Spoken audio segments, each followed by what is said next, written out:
Chapter 1299, Untitled. Chapter 1299, Untitled. By then, Chowga had realized what was going on as well. So she tugged at Feng Wu and said, "That stupid woman has already bought the people here, and will only humiliate ourselves. Xiao Wu, let's just leave." Chowga couldn't bring herself to see Feng Wu get humiliated. However, Feng Wu only smiled. "No, we're not leaving. Xiao Wu," Feng Wu said, "it's just some black sand, isn't it? We have to show some sincerity if we want to see Master Ronyang. So let's do this." Chowga asked, "Xiao Wu, are you sure?" Everywhere they turned, all they saw was black sand. They might not be able to finish the job even after 10 days, let alone before sundown. It was an impossible task. Since Feng Wu had a plan, she didn't mind the seemingly impossible mission. She gave Chowga a bright smile and said, "We need to show them that we really want this. Let's get to work." Watching you had been standing by the window the whole time so that she could laugh at Feng Wu. However, she was utterly dumbfounded when she saw Feng Wu start working without hesitation. She couldn't understand what Feng Wu was thinking. Chowga was equally intrigued, so she asked Feng Wu, "What's your plan?" Feng Wu smiled. "Don't worry, it's going to work out just fine." No one could guess what Feng Wu's plan was, though. Chowga said, "But there's so much." Feng Wu asked, "What's so difficult about that?" With the storage bag she got from Junlin Yuan, Feng Wu was able to move all the black sand in one go. The old steward had thought that they would never be able to finish before sundown. That way, he could chase them off and get his reward from Miss Swa. However, when he came back after just a short trip to the kitchen, all the black sand had been moved to the designated spot. They hadn't even used a basket. "Is there anything else I can do for you?" Feng Wu grinned at the old steward. The old man gritted his teeth. The brighter Feng Wu's smile, the harder he gritted his teeth. "Of course there's more. Everyone who wants to see my master has to finish 3 tasks, and that was only the first one. Now, you have to refine all this sand into iron." The steward stared at Feng Wu. "If you don't finish refining the sand by sunrise, I'm going to ask you to leave." "Making iron." Feng Wu rubbed her chin. "I don't have time for this." Just then, she heard a sound in her ring space. "Little Phoenix?" With a wave of her hand, Feng Wu summoned the bird. Wow! Little Phoenix was thrilled when it saw the black sand. It shrieked and buried its little body in the sand. Chowga asked, "What's its problem?" Feng Wu had an idea, but she wasn't sure. After all, Little Phoenix was too tiny to devour all this sand. However, what happened next amazed Feng Wu. Rustle. The black sand was disappearing as she watched. Hearing the sound, the old man ran out to see what was going on. He then saw the 2 girls standing there, staring at the pile of black sand. He immediately found an excuse to yell at them. "Why are you just standing there? Get to work." Chapter 1300, Untitled. Chapter 1300, Untitled. However, before the old steward could say anything else, the amount of black sand began to decrease as he watched. Why was it decreasing? What was going on? To his astonishment, as the black sand disappeared, refined iron started to appear on the ground, and the iron had clearly been purified with fire. What is going on here? The old steward couldn't believe his eyes. The black sand couldn't just turn into refined iron all by itself. Shrugging, Feng Wu pointed at something in front of them. "See for yourself." The old steward's eyes widened. He saw a small, fist-sized bird swallowing the black sand. However, it was doing something else at the same time. As it ate the sand, refined iron came out its other end. The old steward watched this in astonishment. That was impossible. He couldn't believe it. He stared at Feng Wu. This bird can refine the sand just like that. What was more, it didn't even need to take a break. As its beak opened and closed, refined iron just kept coming out of its rear. Before long, there was a whole basket of it. It was the purest refined iron. As a matter of fact, Feng Wu hadn't seen this side of Little Phoenix before either, and it was an eye-opener as well.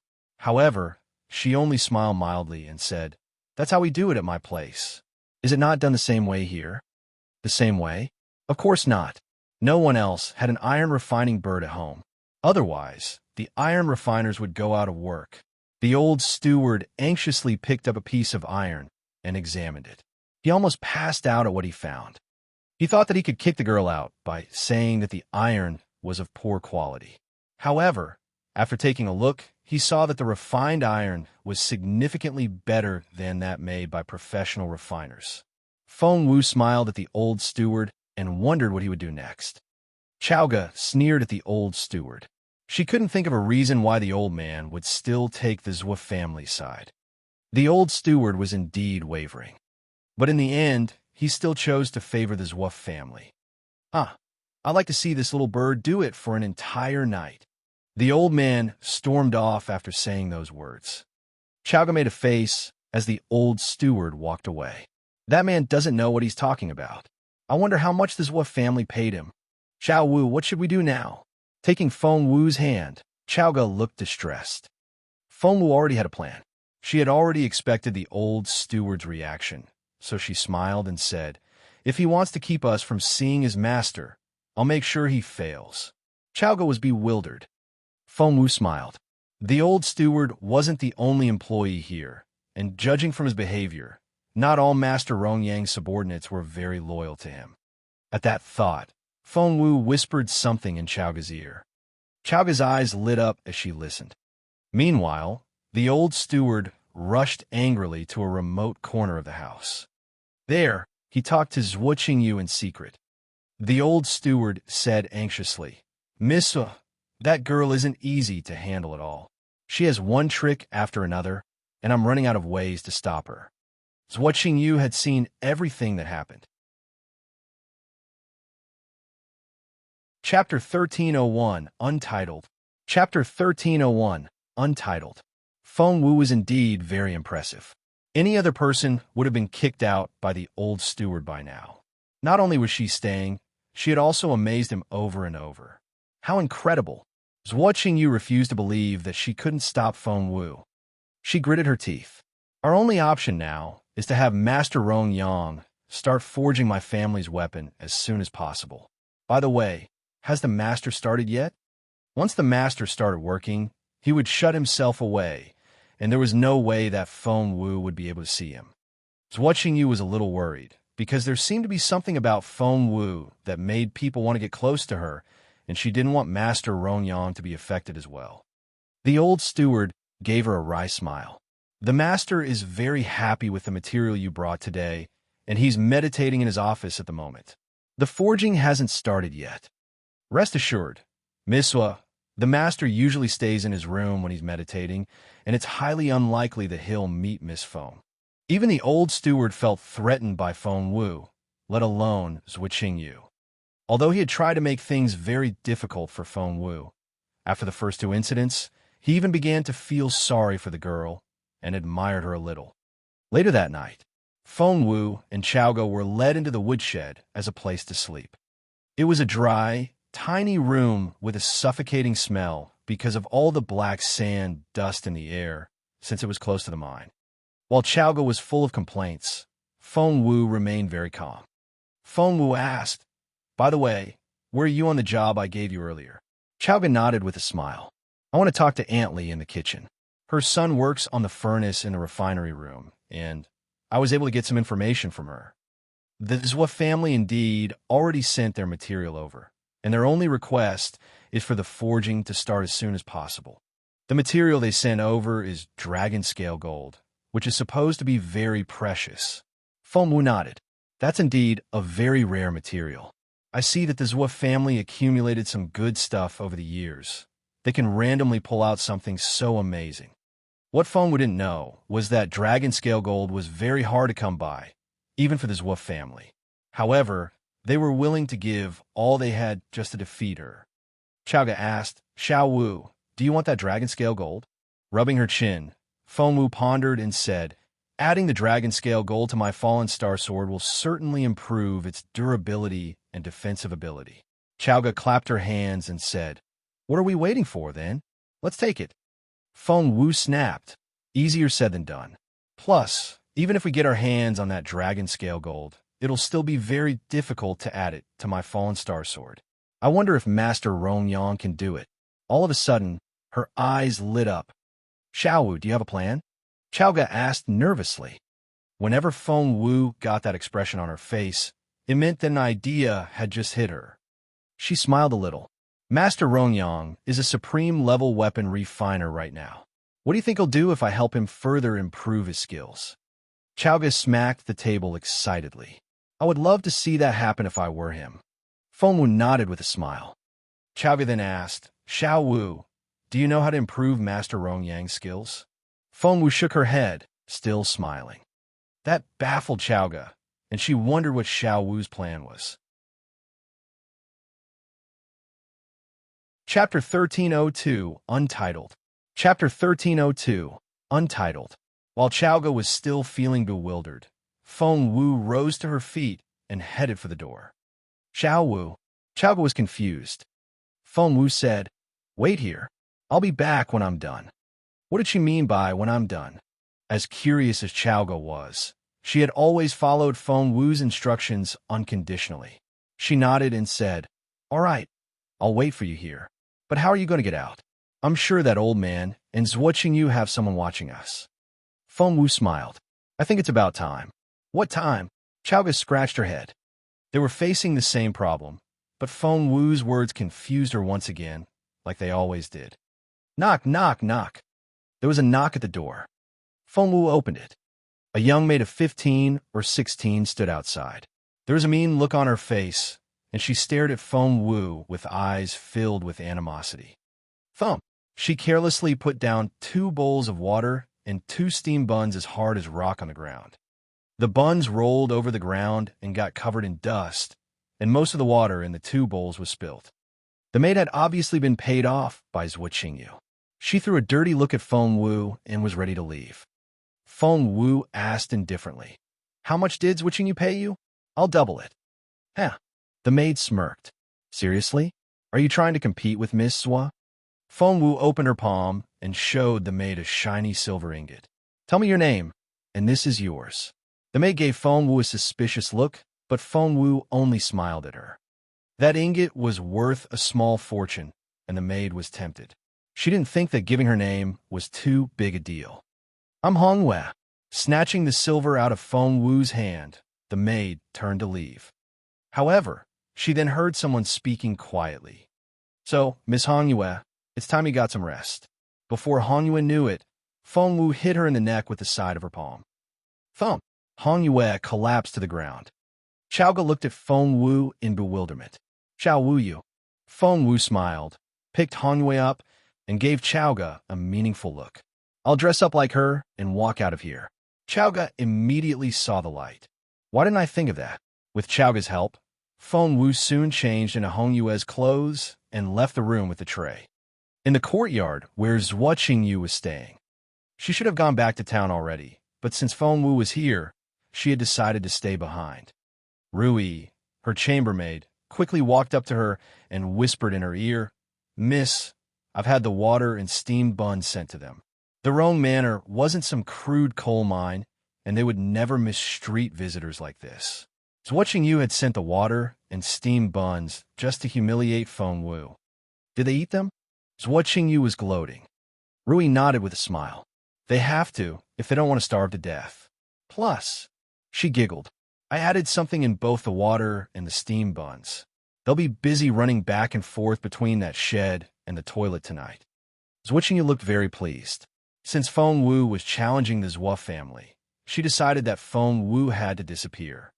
While she was thinking that Feng Wu had walked in her trap, Feng Wu was in fact running swiftly through the Rong Manor.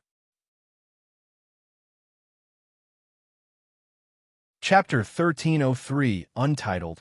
Chapter 1303, Untitled. There weren't many guards in the Rong Manor, and at this late hour, the place looked deserted. However, that didn't mean that the courtyard wasn't well guarded.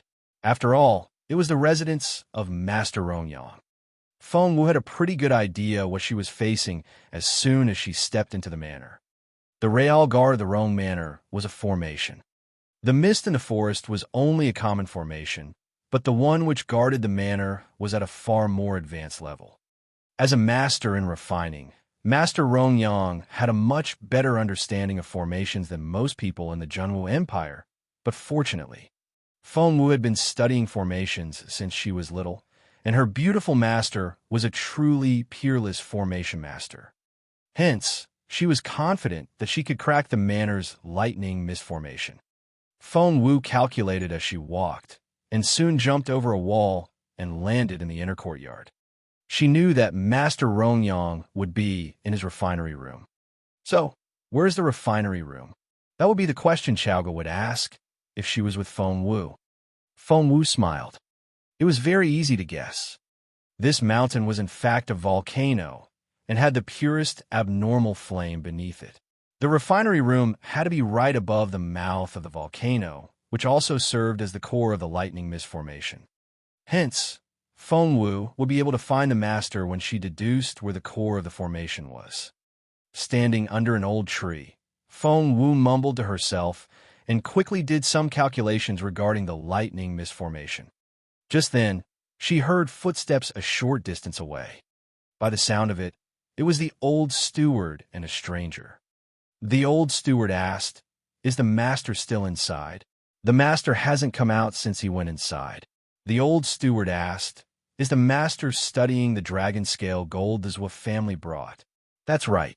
The master hasn't let go of the dragon scale gold since he went inside. All he has talked about is making a formidable dagger." The old steward said, "Yuan, keep your eyes open and don't let anyone in. If someone tries anything, you know what to do." Holding his sword between his crossed arms, Yuan said, "I'll kill them without hesitation." The old man was flustered and immediately waved his hands. "You don't have to go that far. If someone really tries to force their way in, knock them out and leave them to me." Yuan said, "Yes." The old steward strolled off after that, while Yuan jumped into a Chinese parasol tree a few steps away and sat down with his legs crossed and eyes closed. The old man walked past the pine tree that Feng Wu was hiding behind. They were only a meter apart. Not daring to take the old man lightly, Feng Wu moderated her heartbeat so that it was slow as possible. Just then, the old steward glanced in the direction of the pine tree. Feng Wu's stomach lurched. She couldn't afford to be spotted. This old man was quite a capable cultivator himself, and that guard known as Yuan was only a few steps away.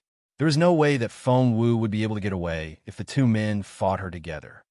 The old steward stuck his head behind the pine tree. But by then, Feng Wu was already slowly circling around the tree, away from the old man. Luckily, the moon was covered by clouds at that moment, which blocked all light. Otherwise, Feng Wu would have been betrayed by her shadow alone. That was so close, and she was so nervous. Taking a deep breath, Feng Wu forced her breathing to slow down and told herself to stay calm. While she was holding her breath, the old man gave up. Chapter 1304, Untitled. Chapter 1304, Untitled.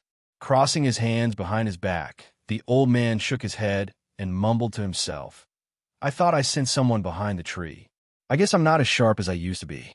Feng Wu only let out a breath of relief once the old steward walked away. She had been holding her breath for as long as 5 minutes and was on the verge of passing out. Once the old man was gone, Yuan, the teenager sitting in the tree, was the only person Feng Wu had to worry about. Rubbing her chin, Feng Wu darted around. Roar dash. Just then, the tiger cub crawled out of Feng Wu's sleeve and gestured with its front paws that it would lure the teenager away. Feng Wu frowned. "But he's really good." The cub was very stubborn and insisted that it could run very fast. Feng Wu recalled how fast the cub had run when they were in Proud Snowfield. It might have very short legs, but that didn't stop it from running very fast. What was more, after the amazing job little Phoenix had done with refining the sand, the cub had to feel threatened. "Are you sure?" Feng Wu asked again. The cub waved its paw angrily, and the look on its face said, "Yes, I'm sure." "All right." Feng Wu rubbed its little head and said, "Remember to hide somewhere safe. I'll go get you when I come back out." The cub nodded. After that, Feng Wu picked up a stone and threw it in Yuan's direction. Thump! Who's there? Yuan cried out and immediately jumped out of the tree. The cub shook its little bottom at Yuan and smirked. A smirk. Yuan was shocked and irritated by the smirk on the cub's face. The cub threw another stone at the teenager. How dare you, you little cub? Stop right there. Yuan ran after it. Right at that moment, Feng Wu jumped into the inner courtyard like a flash of light. Yuan tried to catch the cub and almost succeeded at first. However, the cub moved so swiftly and ran up a tree. Feng Wu looked around the place after she jumped inside. All the rooms around the courtyard were refinery rooms, but there was only one major one. She would be in a lot of trouble if she walked into the wrong room and disturbed Master Rongyang. As Feng Wu walked in the dark, she quickly calculated the location of the formation core. Before long, she stopped in front of a well. A well? How could that be? Feng Wu went over her calculations again, and this well was still the result she obtained. She slowly breathed out. Master Rongyang was indeed a very wise man. No one else would have guessed that the real refinery room was in this well. So, the real trick lay in this ancient-looking well with rippling water inside. Feng Wu jumped in. As expected, instead of hitting the water, she landed on a protruding rock.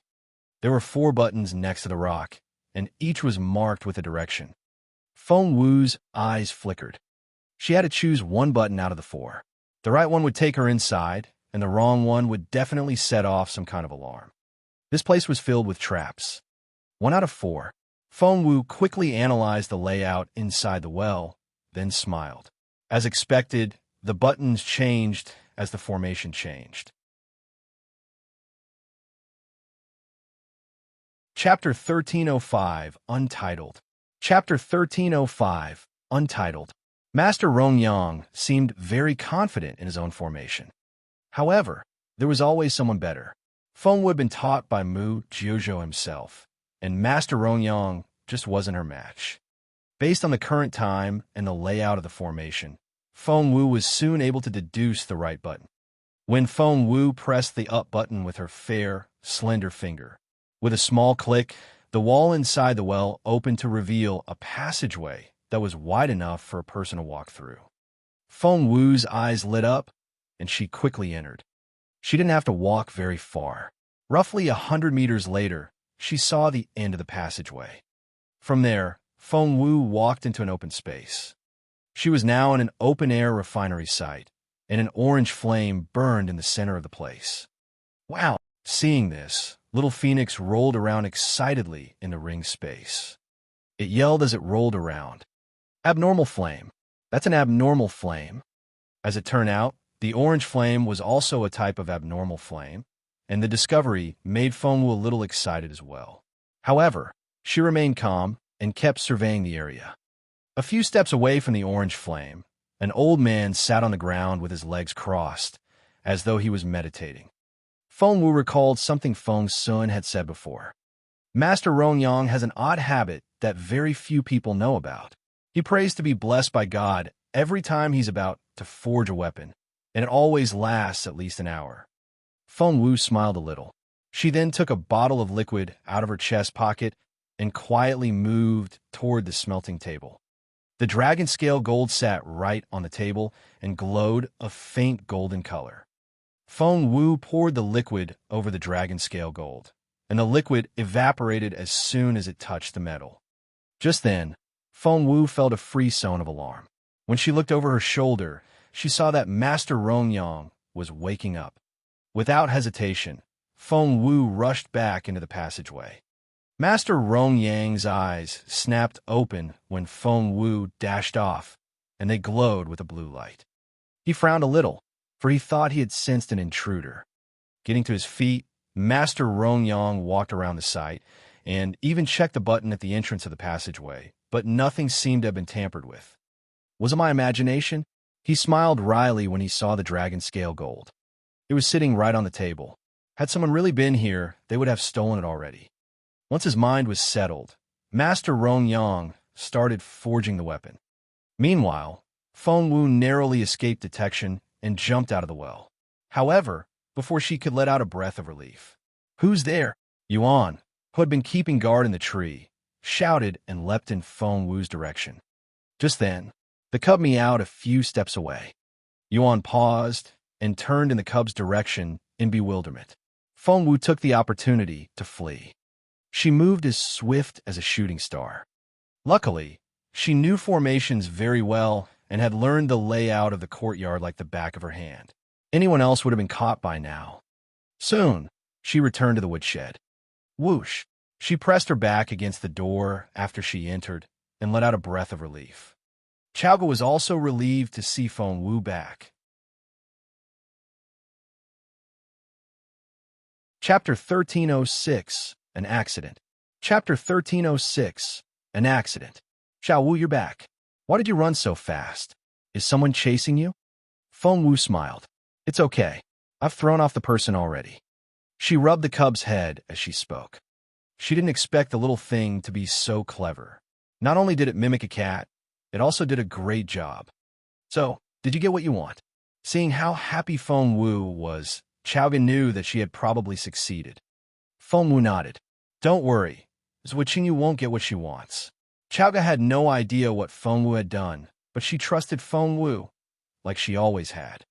1 day, 2 days, 3 days. Feng Wu was idle for the next few days and watched little Phoenix as it refined the sand. And on the 4th day, Chaoga felt that she couldn't wait anymore. Nudging Feng Wu with her elbow, she asked, Didn't you say that it was going to be all right? Why isn't anything happening? Feng Wu was equally confused. Based on her calculations, it should have happened by now, and she wondered what was going on. Despite her thoughts, Feng Wu didn't let them show. Instead, she smiled and said, Just wait and see. If I'm right, it's going to happen soon. What's going to happen soon? The old steward showed up out of the blue, followed by Zhuqingyu. The old man had a serious look on his face, while Zhuqingyu gloated. She walked around Feng Wu and grinned in satisfaction. Feng Wu, why are you still here? Feng Wu didn't reply, so Zhuqingyu went on. Didn't I tell you already? Master Rongyang is making a formidable dagger for my family, and there goes his quota for the year. If you knew any better, you should have left by now. There's just no point in staying here. Chaoga flared up before Feng Wu could say anything. She glared at Zhuqingyu and said, Shut up. No one wants to listen to you. Oh my, isn't it Duan Chaoga, Feng Wu's little minion? Zhuqingyu pointed at Chaoga with her whip. Your master hasn't said anything yet. Why are you yelling at me? Chaoga was infuriated. On guard, Feng Wu narrowed her eyes. Master, it was obvious that Zhuqingyu wanted to drive a wedge between Feng Wu and Chaoga. However, Chaoga wasn't the type to take the bait. Zhuqingyu, go to hell. Chaoga charged at her. Right at that moment, that giant man put himself in front of Zhuqingyu and glared at Chaoga with eyes as big as lanterns. Feng Wu stopped Chaoga. The stalwart man was known as Tuol and was much stronger than either of them. Fighting him wouldn't do them any good. However, Zhuqingyu wouldn't let it drop. Feng Wu, why aren't you saying anything? Have you given up already? I see that Miss Wood doesn't have anything better to do. Feng Wu gave her a half-smile. If that's the case, why don't you pay more attention to your formidable weapon? Feng Wu had been feeling a little guilty for destroying the precious dragon scale gold.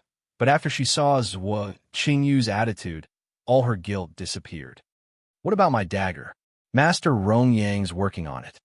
Zhuqingyu gloated. If things go to plan, he'll be finished by the end of the day. What? Are you jealous?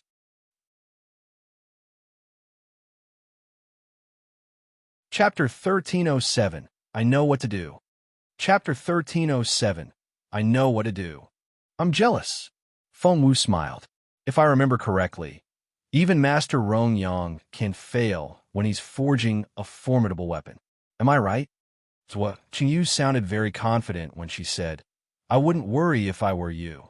Master Rongyang is the most outstanding refiner, and with his efforts, the dragon scale dagger is going. Just then, boom, there is the sound of a loud explosion. They turned in unison, only to see heavy smoke rising up into the sky. Feng Wu was thrilled. This was what she had been waiting for, albeit it was happening later than she had expected. What was that? What happened? Where is it? If I'm not mistaken, Isn't that where Master Rongyang forges his weapons?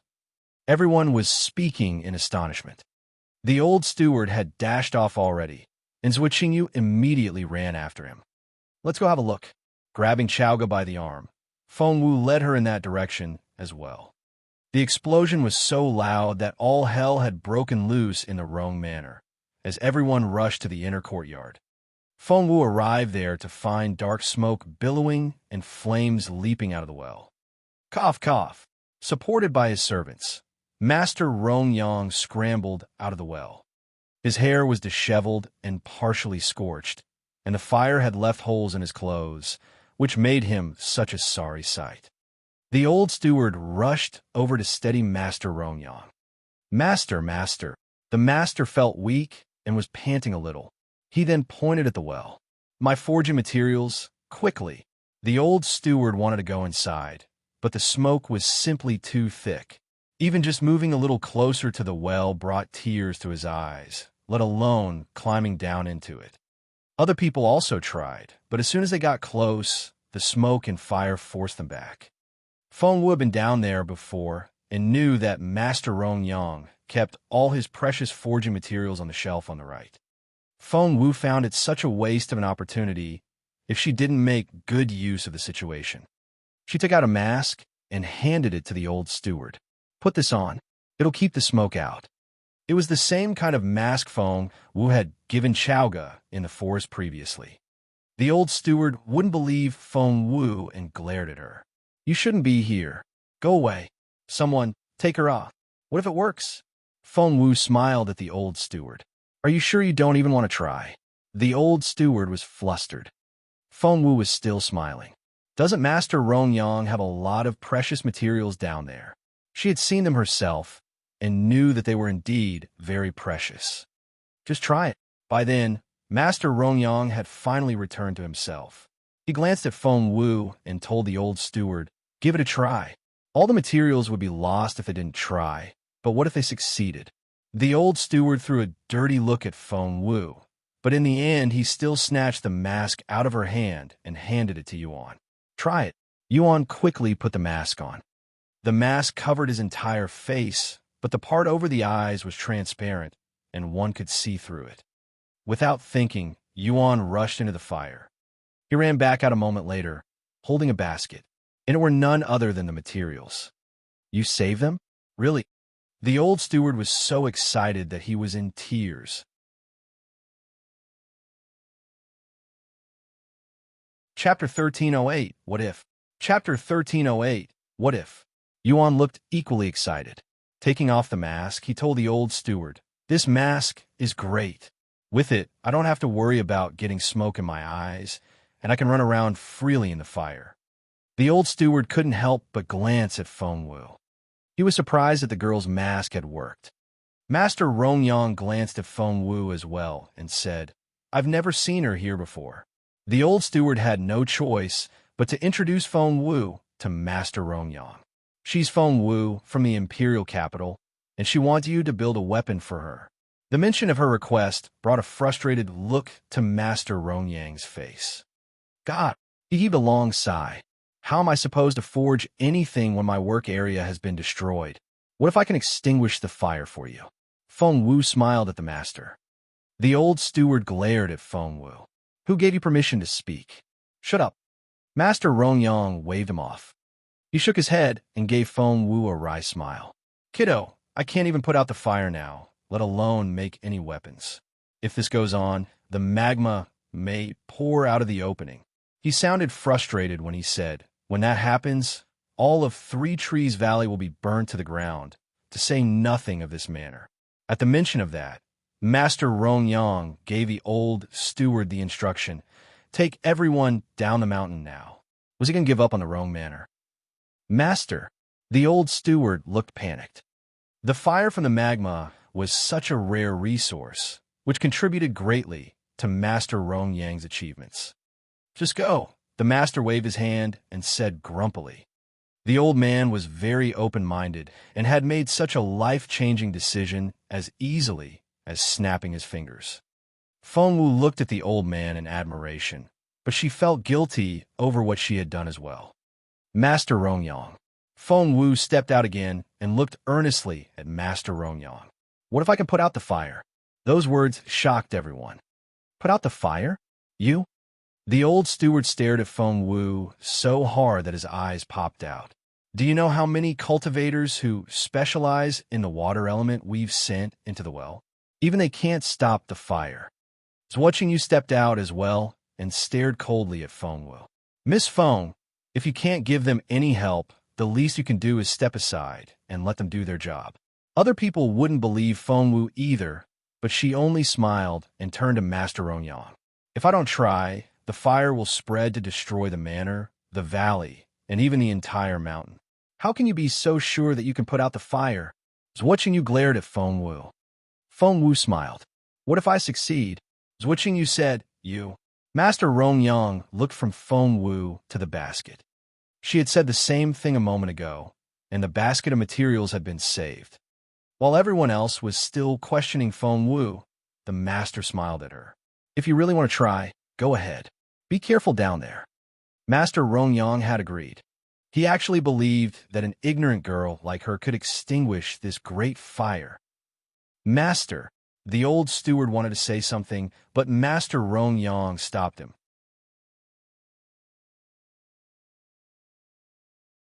Chapter 1309. Did Feng Wu die in the fire?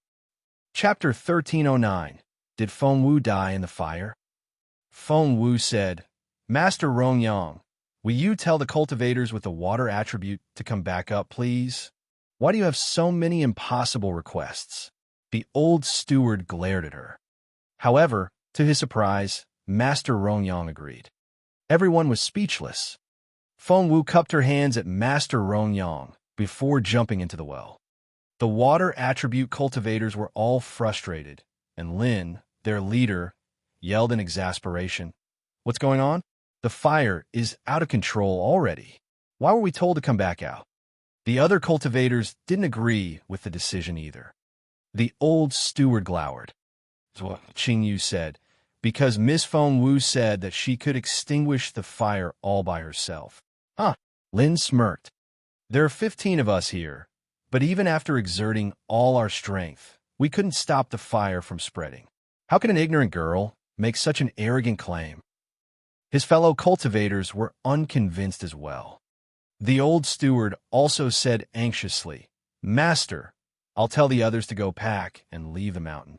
He had no confidence in Feng Wu at all. Master Rongyang didn't have much faith in Feng Wu either, so he smiled wryly and waved at his steward. Go ahead. Shortly after the old steward headed back to the house, someone cried out, Gosh, look, the smoke is getting thinner. The smoke. Everyone turned to look at the well. Dark smoke had been rising out of the well and billowing up into the sky earlier, but it was noticeably thinning out now. That's right. It really isn't as thick as before. Holy crap. It's true. Miss Feng really can put out the fire. Maybe she's telling the truth. The old steward, Qing Yu, and the cultivators were all astonished. How was that possible? However, they were forced to accept the truth. The old steward stared at Master Rongyang. Master Rongyang was equally astonished, but as an open-minded man, he only chuckled. That's indeed an interesting girl. The old steward was speechless. Master, should I still tell the others to leave? Asked the old man tentatively. Master Rongyang waved at him and said, Hang on. Maybe the girl actually could make a difference. Just then, Qing Yu cried out, Look, the smoke is getting thicker again. It's as black as ink now. Despite her exaggerated tone, Qing Yu was secretly relieved. She knew that if Feng Wu really could put out the fire, Master Rongyang would take her much more seriously, and that was the last thing Qing Yu wanted. Meanwhile, the others cried out in surprise as well. Not only did the smoke get thicker and darker, flames were leaping out of the well at the same time. Oh God, it's spreading. The old steward was so anxious that his eyes almost turned red. Master, we have to evacuate. Looking at the master, the old steward said anxiously, We have to leave. Otherwise, we may all die here. Qing Yu revered Master Rongyang's authority, but even she couldn't help but say, Master Rongyang, you can't trust Feng Wu. If I'm right, she's already died in the fire. Our top priority now is to evacuate the people here. As the saying goes, where there's life, there's hope.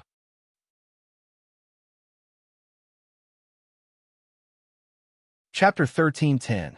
Tie her up? Chapter 13:10. Tie her up. Had Feng Wu died in the fire?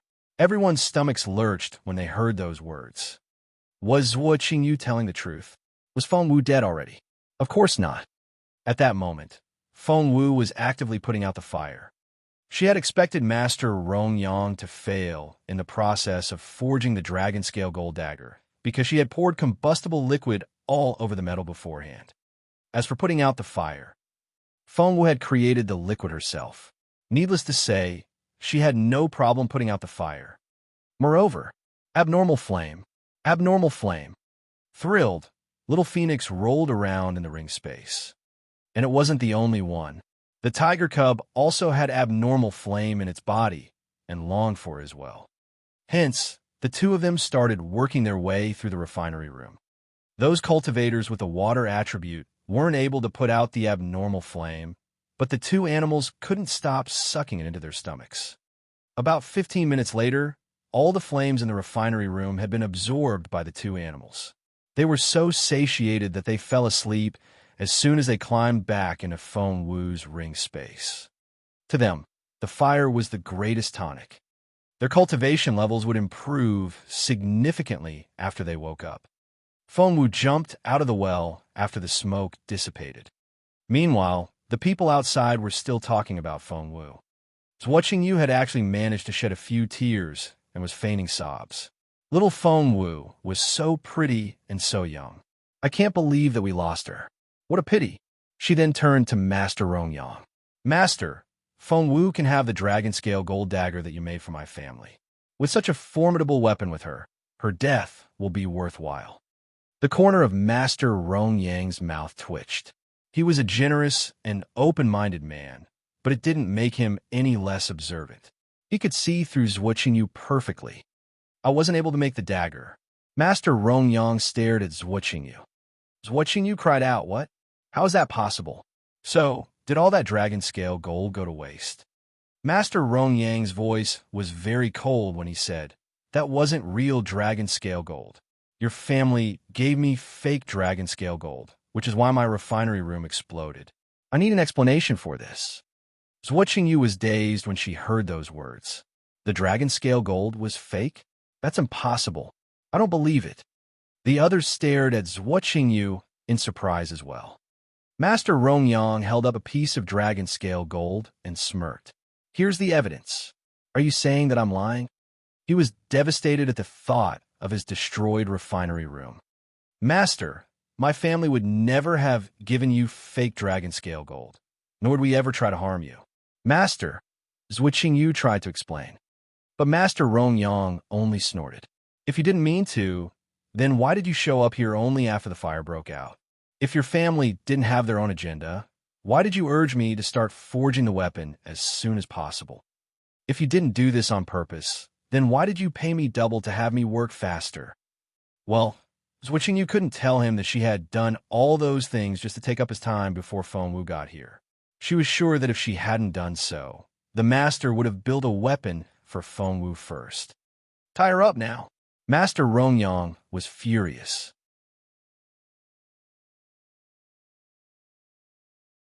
Chapter 13:11 Impossible.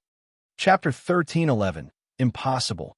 Master Rongyang, there's a reason for this. I can explain. Seeing that the master was really angry, Zhuo Qingyu tried to explain. "You did all that just to keep me occupied, so that I wouldn't help Feng Wu?" Master Rongyang frowned. "That's right, Master Rongyang. That was the only reason. My family didn't," Zhuo Qingyu said earnestly. "What bullshit!" Master Rongyang glared at her. Zhuo Qingyu was struck dumb. Master Rongyang smirked. "Since when do I make weapons for random people? Why would I agree just because it's Feng Wu? That's preposterous." Zhuo Qingyu was speechless. She didn't realize it herself, but deep down, she had recognized Feng Wu's capability. Otherwise, she wouldn't have assumed that the master would definitely forge a weapon for Feng Wu. Master Rongyang then smirked. If she comes out alive, I promise I'll build her a weapon. However, everyone fell silent. Since Feng Wu had been in the well for so long, they were sure that she had already died. Miss Feng Wu really bit off more than she could chew. Did she seriously think that she could turn things around all by herself? She got herself killed. The old steward felt awful. He had deliberately tried to create trouble for that girl, but she had surprised him every single time. He couldn't believe that such a clever girl was dead. Meanwhile, Zhuo Qingyu smirked inwardly.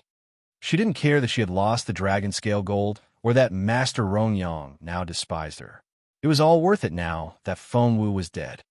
But just when everyone thought that Feng Wu had died in the fire. What? Are you guys talking about me? A nimble figure jumped out of the well and landed in front of the crowd. Feng Wu, is that Miss Feng? Gosh, Feng Wu isn't dead. Zhuo Qingyu was astonished. So was the old steward. Even Master Rongyang was shocked. Everyone stared at Feng Wu in disbelief, as though they were seeing a ghost. Feng Wu looked around and smiled. Why are you all looking at me like that? You look surprised. Of course they were. How could they not be? The old steward pointed a trembling finger at Feng Wu. We thought you were dead. Feng Wu shrugged and looked confused. Why would I be dead? The old steward said, but you were inside for so long. Feng Wu said matter-of-factly, that's because putting out a fire is time-consuming. Before the old steward could continue, he heard other people crying out in surprise. Hey, you guys, look. The smoke is really thin now. It's not just thin. It's almost gone. Gosh, did Feng Wu really extinguish the fire? Over a dozen cultivators with the water attribute all stared at Feng Wu in disbelief. That's impossible, Lin shouted. He and his colleagues hadn't been able to control the fire, even when they worked together. So how could this girl do it? Let me go inside and have a look. Lin jumped into the well first. I'm going in too. Yuan moved as quickly as a monkey and was soon out of sight. Everyone kept their unblinking gazes on the well after those people went in.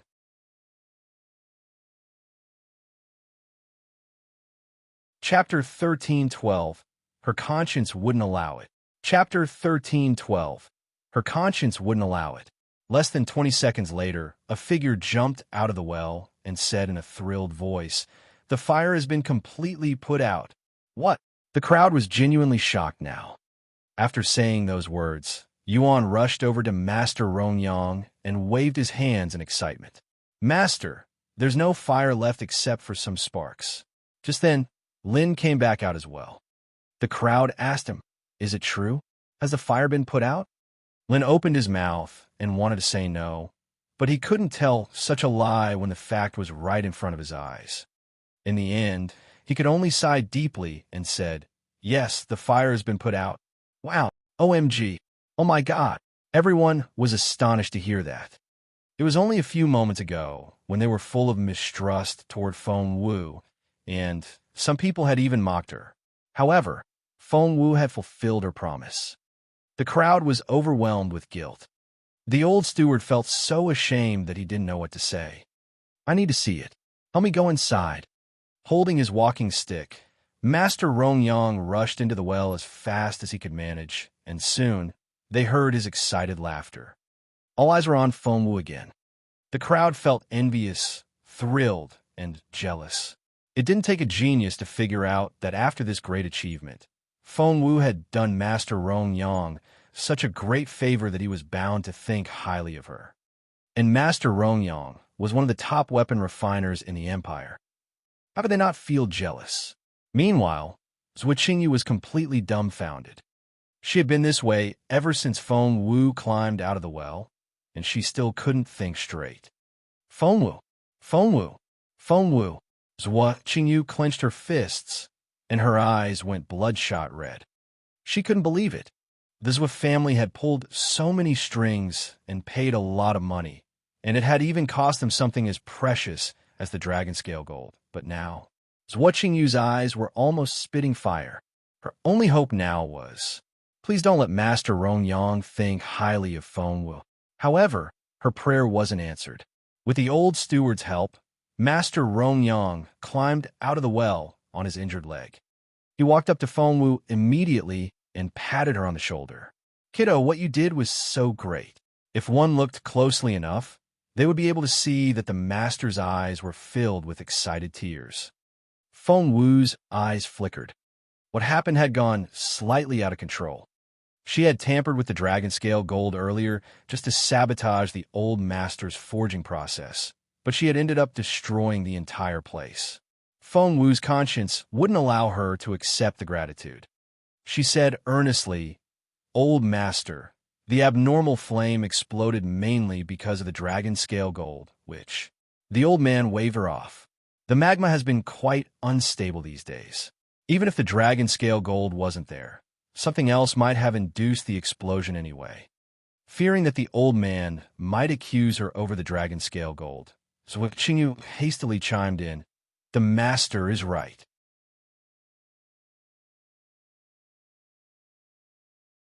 Chapter 13:13. What choice do I have?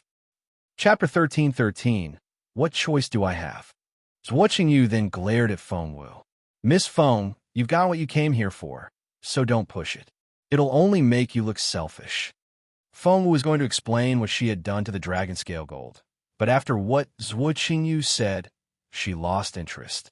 Instead, she shrugged and said, "Since you've said that, what other choice do I have?" Zhuo Qingyu stared at Feng Wu and snorted. The old steward couldn't take it anymore, so he told Zhuo Qingyu, "Miss Zhuo, I'm sure Miss Feng is exhausted. She should get some rest now." Zhuo Qingyu flared up and stared at the old steward. She had paid the old steward handsomely to win him to her side, but now he was speaking up for Feng Wu. The old man wasn't without a conscience. Before, he had known next to nothing about Feng Wu, so he hadn't had any problem making trouble for Feng Wu. However, he gradually saw how outstanding Feng Wu really was, and was impressed by her wisdom, charm, aplomb, and all her other merits. Zhuo Qingyu was still feeling furious when Master Rong Yang smiled at Feng Wu. "Kiddo, what do you want me to do for you? Do tell." Before Feng Wu could reply, the old steward answered for her.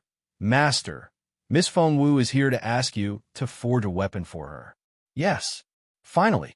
Feng Wu had done so much in the past 5 days that she knew the others had to have noticed. What pleased Feng Wu the most was that she had earned the old steward's admiration and respect. Feng Wu nodded and said, "He's right." Stroking his beard, Master Rong Yang chuckled. "That shouldn't be a problem. Don't worry. In a few days, I'll build you the sharpest weapon." Zhuo Qingyu smirked. "In a few days?" Feng Wu is going to take the Dragon's Gate challenge before that happens. The weapon will never be ready in time. Feng Wu looked at Master Rong Yang awkwardly. She wanted to say something, but hesitated. Since she had left such a great impression on Master Rong Yang, he asked her what was bothering her as soon as he saw the look on her face. Feng Wu told him the truth. "I'm taking the Dragon's Gate challenge in 2 days' time, but without a suitable weapon, I'm afraid that..." 2 days. Master Rong Yang frowned a little.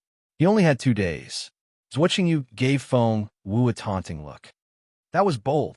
How was Master Rong Yang supposed to forge a weapon in as short as 2 days? That was a naive idea. Zhuo Qingyu smiled and said, "Feng Wu, you're making an impossible request. No one can build a formidable weapon in 2 days, not even Master Rong Yang. Moreover, the refinery room has been destroyed. Where's the master going to forge the weapon anyway? Plus, Master Rong Yang only builds one formidable weapon every year. Since he was working with my family's dragon scale gold, he's not going to make anything for you. What's more, with his injured leg, Master Rong Yang can't walk around. How can you force such a difficult task on him? You can't do that, even if you've done the master a favor." Zhuo Qingyu had always been a smart girl with a glib tongue. The things she had listed not only shielded her from accusations by Feng Wu, they even made Feng Wu sound like a bad person. That was rather amazing. However, Feng Wu didn't even look at Zhuo Qingyu. She acted as though she wasn't there, and only looked at Master Rong Yang with a guilty look on her face.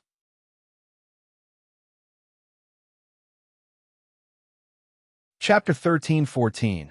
I bet you. Chapter 13:14. I bet you. Master Rongyang gave Feng Wu a wry smile. It's true. We won't be able to use the refinery room for a while. Moreover, he shook his head and said, I still don't know what went wrong during the refining process, but it's true. I can't start forging a new weapon just yet. However, there was a guilty look on his face when he said, Kiddo, no one can deny how much you've helped me. So how about this? He made a suggestion. I have quite a few good weapons in my personal collection. How about you pick out something? Something from Master Rongyang's collection was bound to be excellent, but what Feng Wu needed was the Fallen Star Sword that would match her Fallen Star Sword play. There was no replacement for that. Feng Wu shook her head with a wry smile on her face. I'm afraid not. Watching you smirked inwardly. Feng Wu, Master Rongyang may be very kind to you now, but it doesn't mean that you can do anything you want. Even if he wants to help you now, he can't. However, Feng Wu only smiled. Master Rongyang, what if I tell you that I can find out what went wrong when you were refining the dragon scale gold? The master looked at Feng Wu in resignation. Even he didn't know what went wrong, so how could this girl know? He wasn't the only one who wasn't convinced. The others shook their heads as well and whispered among themselves. This Feng Wu just doesn't know when to stop. She just won't stop bragging. Master Rongyang felt grateful for what she did, but if she keeps doing this, all that gratitude will disappear. Even the old steward kept giving Feng Wu warning glances, telling her to stop before it was too late. However, Feng Wu only stood there and wouldn't move. She smiled at Master Rongyang and waited for his reply. At first, the master thought Feng Wu was only joking, but he now realized that she was very serious. He was lost in thought. Seeing that the master was hesitating, Zhuo Qingyu felt flustered. Master, it's... Feng Wu smiled at Zhuo Qingyu. So, you also think I'm going to succeed, don't you? Of course not. Zhuo Qingyu smirked. Feng Wu smiled and asked, Would you like to make a bet? Zhuo Qingyu frowned. On what? Glancing at the failed sample of the dragon scale gold dagger in Zhuo Qingyu's hand, Feng Wu smiled. If I can't solve this problem for Master Rongyang, I'll do one thing for you, anything. Zhuo Qingyu's eyes lit up. Anything? What if I tell you to take your own life? Feng Wu remained unperturbed. Then I'll have no choice but to do it. Chao Ga tugged at Feng Wu with an anxious look on her face. Feng Wu only smiled and told Zhuo Qingyu, If that's going to be your request, then I'll do it. It was such a tempting offer that Zhuo Qingyu couldn't suppress her excitement. She stared at Feng Wu and asked, What if I lose? Feng Wu pointed at the dragon scale gold in Zhuo Qingyu's hand. If you lose, you have to give that to me.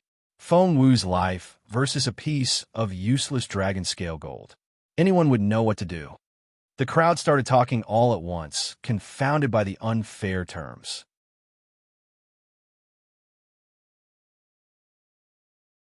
Chapter 13:15, Minimalism. Chapter 13:15, Minimalism. After all, even Master Rongyang hadn't been able to solve the problem. So how could an ignorant girl make any difference? She had to be bluffing. That was what Zhuo Qingyu thought as well. However, she didn't look so sure after recalling all of Feng Wu's achievements so far. She stared at Feng Wu without saying another word. Feng Wu smiled back at her without flinching. Miss, it won't cost you anything even if you lose, Rui, Zhuo Qingyu's chambermaid, whispered in her ear. Zhuo Qingyu saw the light. That's right. If it won't cost me anything, why should I say no? All right. Zhuo Qingyu smirked and took the bet. Feng Wu's expression remained unchanged, but her eyes flickered for a split second. Her fallen star sword was going to be a done deal. The Rome Manor was a very organized place. After clearing out the irrelevant people, the old steward led some servants into the well to clean the refinery room. It only took them an hour to put the room back in order. Master Rongyang stared at Feng Wu and asked, Do you really know what to do? Feng Wu nodded with a smile. Master, do you trust me? Did he? The master would have said no a few hours ago. He wouldn't have believed such a young woman. However, after all that had happened, tell me your plan. Master Rongyang gestured to Feng Wu. Feng Wu gave him a mysterious smile. Master, aren't you curious how I was able to control the fire? How did you do it? Master Rongyang was indeed very curious. Feng Wu smiled. I used a formation. A formation. As a weapon refiner, Master Rongyang knew formations very well. He had created all the formations here in the wrong manner. Something seemed to occur to him suddenly, and he jerked. The next second, he rushed into the well. So watching you didn't hear the conversation between Feng Wu and the master, but her stomach lurched when she saw how excited Master Rongyang was, and she had a bad feeling. Master Rongyang rushed into the refinery room. The servants were only halfway through the cleaning, but it didn't affect Master Rongyang's observation. Looking around the room, he soon noticed something, and his eyes lit up. That was it. I see. I can see it now.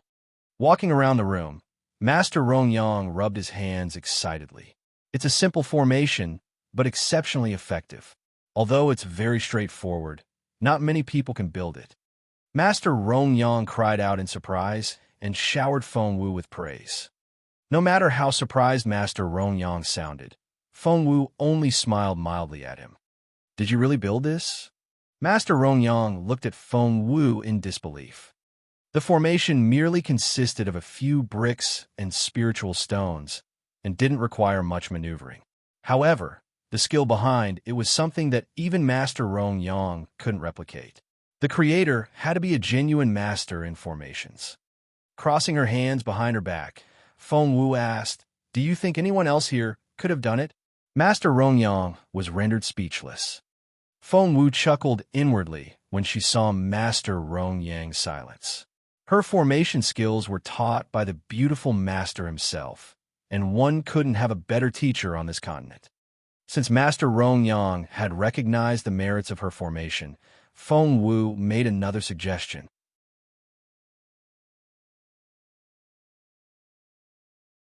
Chapter 13:16. What an exceptional girl.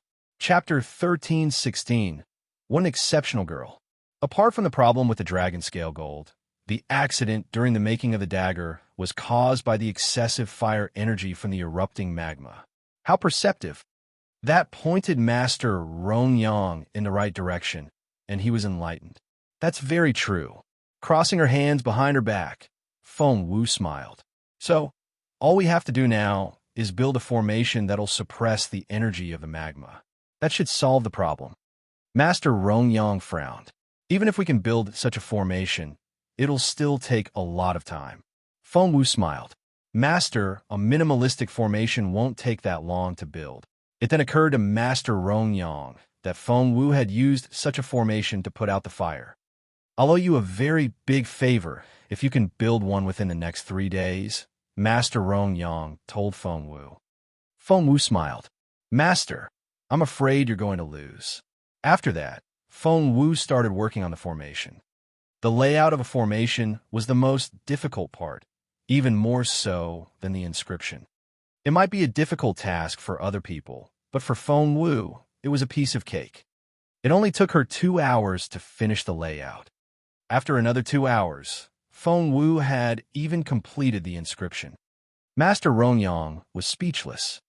He stood there in a trance-like state the entire time, with his eyes wide open. He couldn't believe what he was seeing. She was simply too fast. Master Rongyang knew formations well enough, but he had never seen someone as proficient in them as Feng Wu, not to mention that she was only a teenage girl. Master Rongyang was still dazed when Feng Wu finished her work. She smiled at him. It's done. Master Rongyang was speechless. She asked, Would you like to try it? The master asked, Where should I start? Feng Wu took a small box out of her sleeve and handed it to Master Rongyang. He opened it, and his eyes lit up. This is fallen star iron. Master Rongyang's eyes shone with excitement. It's even rarer than dragon scale gold. With the right supplementary materials, I'm sure I can build a formidable weapon with it. Feng Wu smiled and asked, What do you think of dragon scale gold? Fallen star iron and dragon scale gold are of the yin and yang attributes respectively. It's perfect. Master Rongyang laughed wholeheartedly. Something clicked in his head, and he studied Feng Wu. One amazing girl. She had planned everything out from the beginning and had lured the Zhua girl into her trap. Master Rongyang was impressed. Neither Master Rongyang nor Feng Wu noticed when a pigeon flew out of the manor, carrying a letter to the Crown Prince's residence in the Imperial capital. In the Crown Prince's residence, Feng Sun and Xian Yi had been staying there for the past few days. They both had their own courtyards in the residence and would often spend the night there. Seeing the pigeon in Feng's hand, Feng Sun looked intrigued. "Is it about little Feng Wu?" Feng nodded. Throwing an arm over Xian Yi's shoulder, Feng Sun said, "Let's go have a look." In the study, Feng handed the pigeon to Jun Lin Yuan while Feng Sun kept asking, "How did it go?" As little Feng Wu blended in.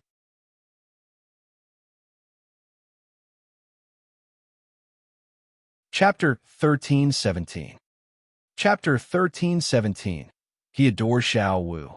Feng Sun had heard about the tiresome tasks the old steward had given Feng Wu and Chaoga, and he was furious. Before he could run over to the Rong Manor, however, Jun Lin Yuan had stopped him. But Feng Sun couldn't get it out of his mind. "Boss Jun, how's little Feng Wu doing there? Did anyone pick on her?" Craning his neck, Feng Sun tried to find out what was going on with Feng Wu. Raising one elegant eyebrow, Jun Lin Yuan darted a glance at Feng Sun. "Do you really think someone can pick on her?" Shaking his head, Jun Lin Yuan threw the letter into Feng Sun's hands. Feng Sun unfolded the small piece of paper and was elated. "Oh my, Feng Wu is as amazing as always. I didn't know one could actually do that." The letter described everything that had happened in the Rong Manor, even down to every word Feng Wu said. Feng Sun's mouth dropped open. "That's amazing. Xiao Wu is so amazing." Xian Yi leaned over and read the letter as well. He then smiled wryly and said, "The girl really is full of surprises." Feng Sun was exhilarated. "Right. I was going to ask Boss Jun to talk to Master Rongyang. After all, one word from him is enough to make the master offer his help. But the girl earned the master's respect all by herself." Xian Yi nodded. "That's indeed very impressive." Feng Sun was so pleased he was practically wagging his tail. "That's what Xingyu is such an idiot. Has she forgotten how she was defeated before? Why did she want to humiliate herself again?" "Ha ha ha." Xian Yi glanced at Feng Sun. He still remembered some time ago when Feng Sun talked about how good-looking and smart the second daughter of the Zhou family was, and wondered which man would be lucky enough to marry her. Feng Sun immediately took the hint and said grumpily, "Gosh, how was I supposed to know that Zhou Qingyu is so stupid? She's an imbecile compared with little Feng Sun." "Well, why should I compare them anyway?" Xian Yi said. "According to the letter, Master Rongyang has agreed to make the Fallen Star Sword for little Feng Wu." Feng Sun sounded pleased when he said, "Of course he has. Master Rongyang adores Xiao Wu." He didn't know where to begin to describe his satisfaction. Rocking back and forth on his feet, he said, "Xiao Wu is so amazing. Master Rongyang never heard of her name before, but he already finds her very impressive." Xian Yi glanced at him again and didn't know what to say. Feng Sun was still immersed in his satisfaction when he said, "Even the proud master of Wandering Temple agreed to see her, let alone Master Rongyang. Has Master Linghu agreed to see you after so many years?" Crossing his arms, Xian Yi turned away. Feng Sun wouldn't stop. "Are you still not convinced? Let me ask you this. Isn't Grand Secretary Feng a very picky person, with his connections all over the continent and all?" He stared at Xian Yi. "Did he teach you anything himself? Did he protect you? Did he give you his house?" Feng Sun grinned. "If you ask me, your grandfather treats little Feng Wu much better than he does you. Compared with you, she's more like a grandchild to him." Xian Yi's mouth fell open. He was actually speechless. Feng Sun was so pleased. Raising his chin, he glanced at Xian Yi.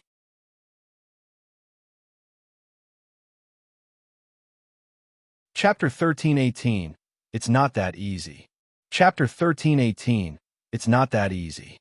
Feng Sun said, "Just admit it. Xiao Wu is a naturally likable person. People simply feel close to her. It's not something one can simply learn." Xian Yi was speechless. How could he deny that? Xian Yi then said, The Dragon's Gate Challenge is going to start in 2 days. It was Feng Sun's turn to be speechless. Xian Yi patted him on the shoulder.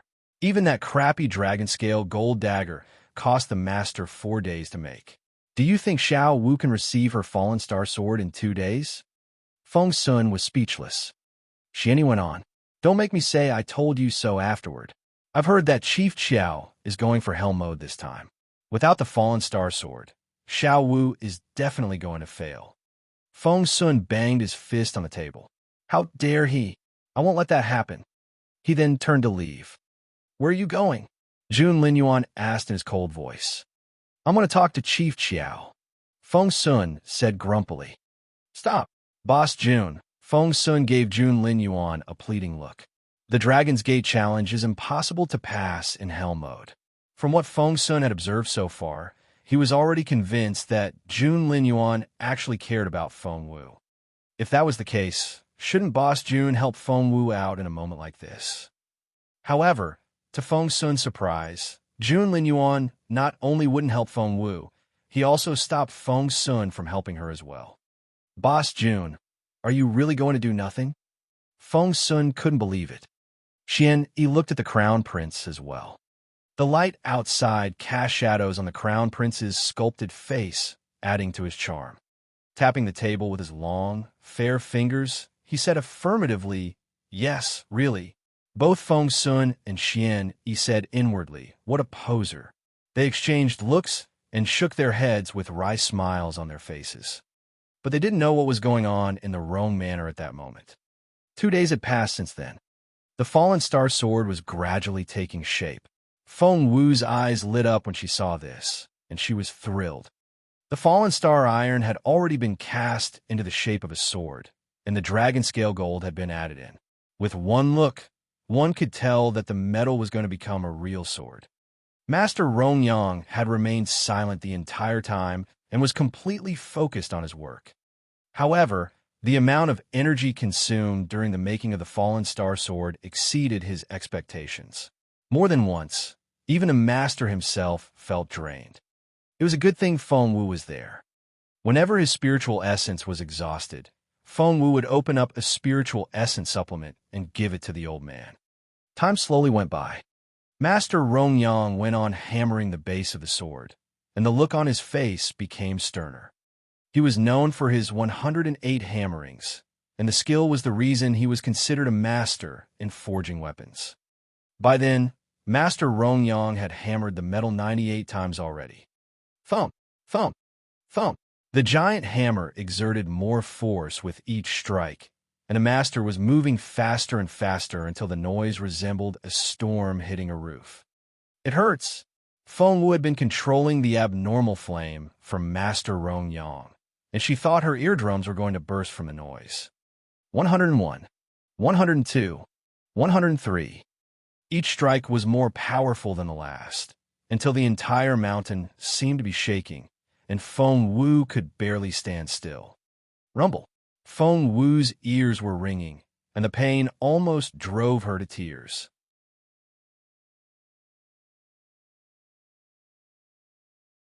Chapter 1319, Break the Record. Chapter 1319, Break the Record. Without hesitation, Feng Wu sat down, crossed her legs, and suppressed her restless spiritual essence as she controlled the abnormal flame. Her head was dizzy, she was in pain, and she felt awful. Feng Wu felt as if she was going to explode. Her spiritual essence was running wild inside her and threatening to break free. Thump, thump, thump. 105, 106, 107. The hammering was like a thunderstorm. Right now, the entire mountain was shaking. There were quite a few people in the Rome Manor, and they all looked worried, especially the old steward. Looking up at the sky, Yuan clung tighter to a pillar and asked the old steward, "Sir, has this happened before?" The old steward looked conflicted as he shook his head. Nothing like this has ever happened when the master forged weapons. Looking up, the old steward saw that the sky was covered with dark clouds. Although it was still noon, it was already as dark as night. The entire mountain shook like there was an earthquake. It was so difficult to stay steady that the less capable ones were thrown off their feet. The master has used 107 strikes already. The old steward had been counting, and he was so surprised that his eyes popped out. The master has never used as many as 107 strikes before. If he uses all 108 strikes, how formidable will this weapon be? After working for Master Rongyang for so many years, the old steward had seen his fair share of weapons. He had a feeling that something big was going to happen today. In the Imperial capital, the common folk naturally couldn't hear the formidable hammering, but all the capable cultivators sensed it. The Zhuo family. Zhuo Ming, the current leader of the Zhuo family, heard the noise as well. He was in the Imperial palace to discuss some state matters when he heard the pounding. The 108 hammerings of Master Rome. Zhuo Ming's eyes lit up. He wasn't the only one who heard them. Emperor Wu's eyes flickered as well. Zhuo, can you hear that? Zhuo Ming cupped his hands at the emperor and couldn't hide the joy on his face. Your Majesty, I apologize for being distracted while discussing state matters. Emperor Wu asked, wait, judging by the look on your face, I think you know something that we don't. Would you care to share? Not many people were in the room, but everyone was a prominent figure in court. There was Jun Linyuan, and Feng Yanfeng, and Master Dugu, and Lord Mu. The clouds are gathering over that mountain. It has to be Master Rongyang, right? Asked Lord Mu. Zhuo Ming cleared his throat. Lord Mu, that's very perceptive of you. Lord Mu's eyes lit up a little. Master Rongyang is unparalleled as a weapons maker. Does this noise mean that? Zhuo Ming looked thrilled when he said, yes, the master has indeed been working on a piece recently. Master Dugu's eyes flickered. If I'm reading it correctly, Master Rongyang is using his signature hammering technique and has made 107 strikes already. One more strike, and he'll use all 108. Are we going to see a record-breaking weapon? Northern Feng General's Dragon Spear was completed after 107.5 strikes, and it's already so impressive. All the high-ranking officials were captivated.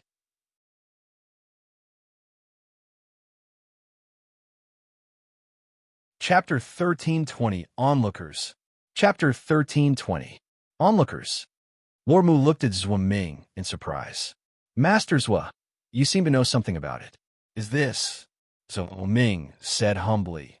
Well, my mischievous daughter insisted on asking Master Rongyang to forge a weapon for her, but I never thought that she would actually succeed. So, the weapon belongs to your family, said Lord Mu. Your oldest daughter has returned. No, it's not Qingwan. Stroking his beard, Zhuo Ming chuckled. It's Qingyu, my second daughter. She was so keen on having a weapon made by Master Rongyang that she took my dragon scale gold. Ha! Instantly, a lot of people looked enviously at Zhuo Ming. Master Zhuo, congratulations.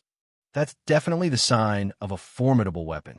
The Zhuo family has been receiving good news one after another. Zhuo Ming cupped his hands and acted very humbly. You flatter me.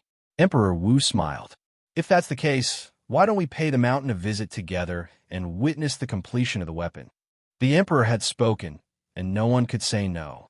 Moreover, Emperor Wu had the only flying apparatus in the entire empire. It could travel as far as 45,000 kilometers in a day. Needless to say, Emperor Wu brought out the apparatus for the occasion.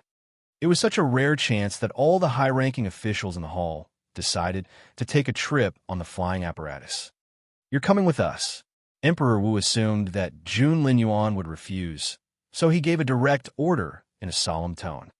Based on his past experience, his son was so arrogant and unruly that he would most likely say no to such an event. However, the crown prince actually nodded. Yes, he did. Emperor Wu was walking down the stairs when he saw this, and he almost slipped and rolled off.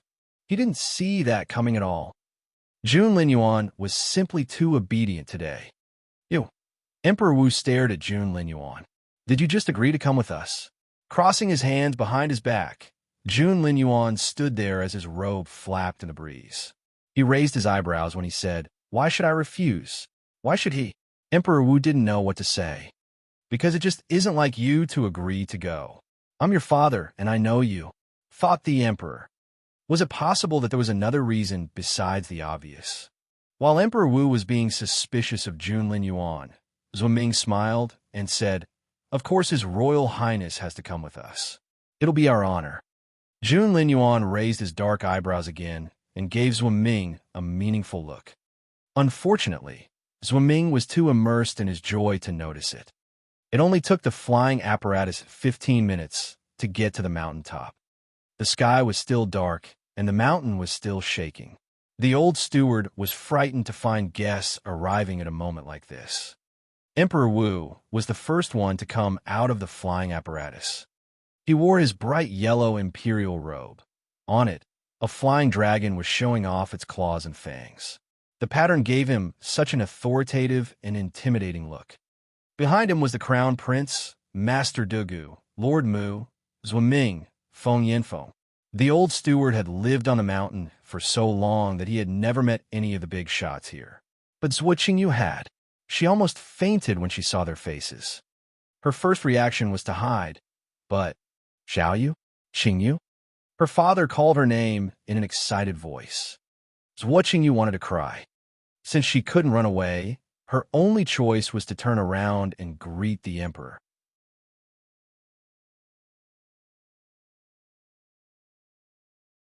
Chapter 1321, An Astonishing Outcome.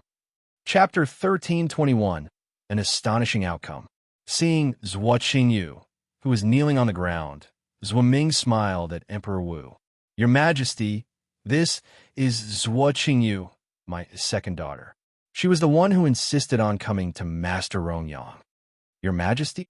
The old steward was so shocked that his knees buckled. Emperor Wu nodded. "Good. Your daughter will be rewarded once the formidable weapon is completed." The formidable weapon? Zhuo Qingyu's stomach lurched when she heard those words. Seriously? Emperor Wu had brought all these people here to witness the formidable weapon. Zhuo Qingyu looked up at her father. Zhuo rubbed his chin in satisfaction and nodded at his daughter. Instantly, Zhuo Qingyu felt like passing out. She knew she was doomed. She opened her mouth to say something, but all words failed her. After checking the color of the sky, Zhuo smiled at Zhuo Qingyu. "Xiaoyu, where is Master Rongyang?"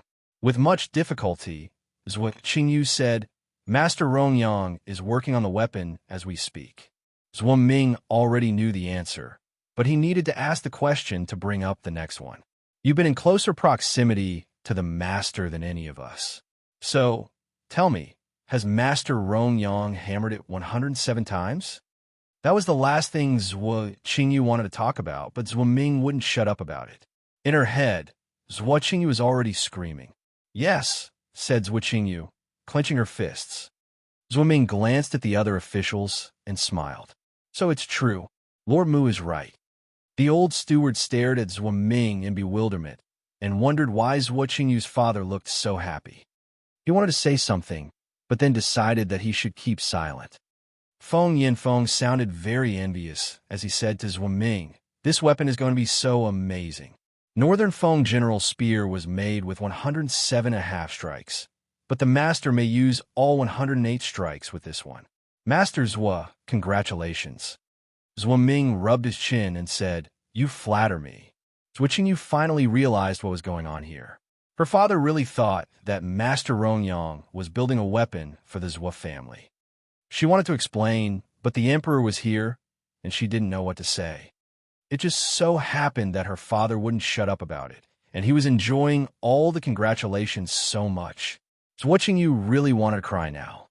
Right at that moment, there was another loud sound from under the well. In the refinery room underground. Rumble. After a long while, Master Rongyang finally made his 108th strike. This was the first time that he had used all 108 strikes on a weapon. Instantly, he felt the fallen star sword begin to suck up all his spiritual essence. He felt like a winter leaf rapidly losing its vitality. Master Rongyang began to age visibly. He was wasting away as his muscles shriveled up. He had been a white-haired man with a young man's face before, but now his face was haggard-looking. The sword was draining him of all the spiritual essence he had accumulated over a lifetime. The sword was like a bottomless pit, It was so terrifying. Feng Wu was astonished when she saw what was going on. She tried to pull him away, but as soon as she touched his body, she felt a streak of her spiritual essence being sucked away.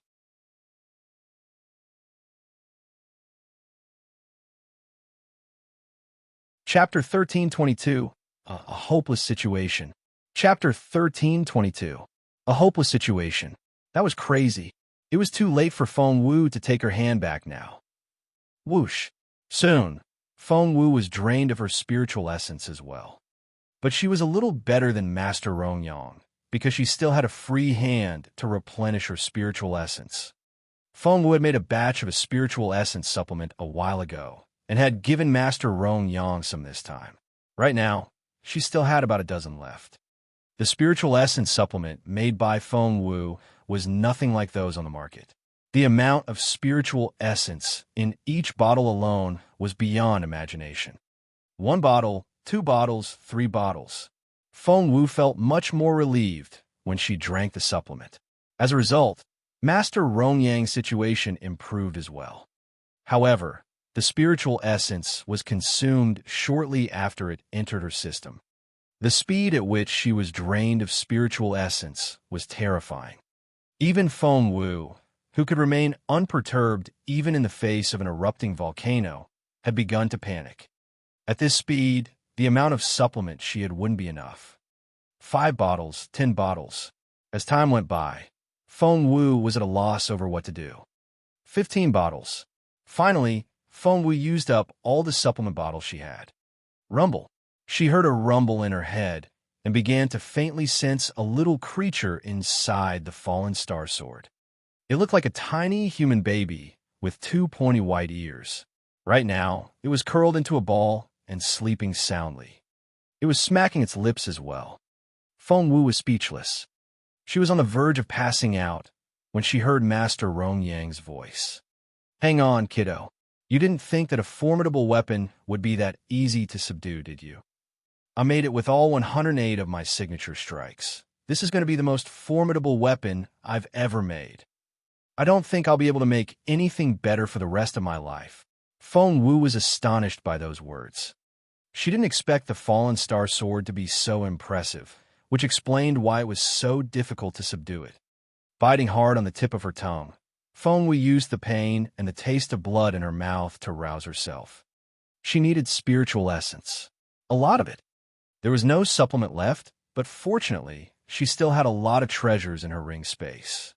There were formations, spiritual equipment, spiritual plants, spiritual stones, spiritual soil. It was everything Feng Wu had accumulated over the years, but no matter how reluctant she was, she had to draw spiritual essence from them now. Russell. Feng Wu could sense all her treasures turning into white powder as soon as the spiritual essence was drawn out of them. Her beautiful master and his white jade ice bed remained untouched because Feng Wu would rather die than bring harm to her master. Time slowly went by. There was nothing left that she could draw spiritual essence from. Feng was overwhelmed with despair. But the fallen star sword was still drawing spiritual essence into it. What on earth did it want? Desperate and frustrated, Feng Wu trembled from head to toe. She had to use her beautiful master's spiritual essence, or she would die. Feng Wu couldn't bring herself to touch her beautiful master, so she gritted her teeth. However, she had reached her limit. The next second, she spat out a mouthful of blood.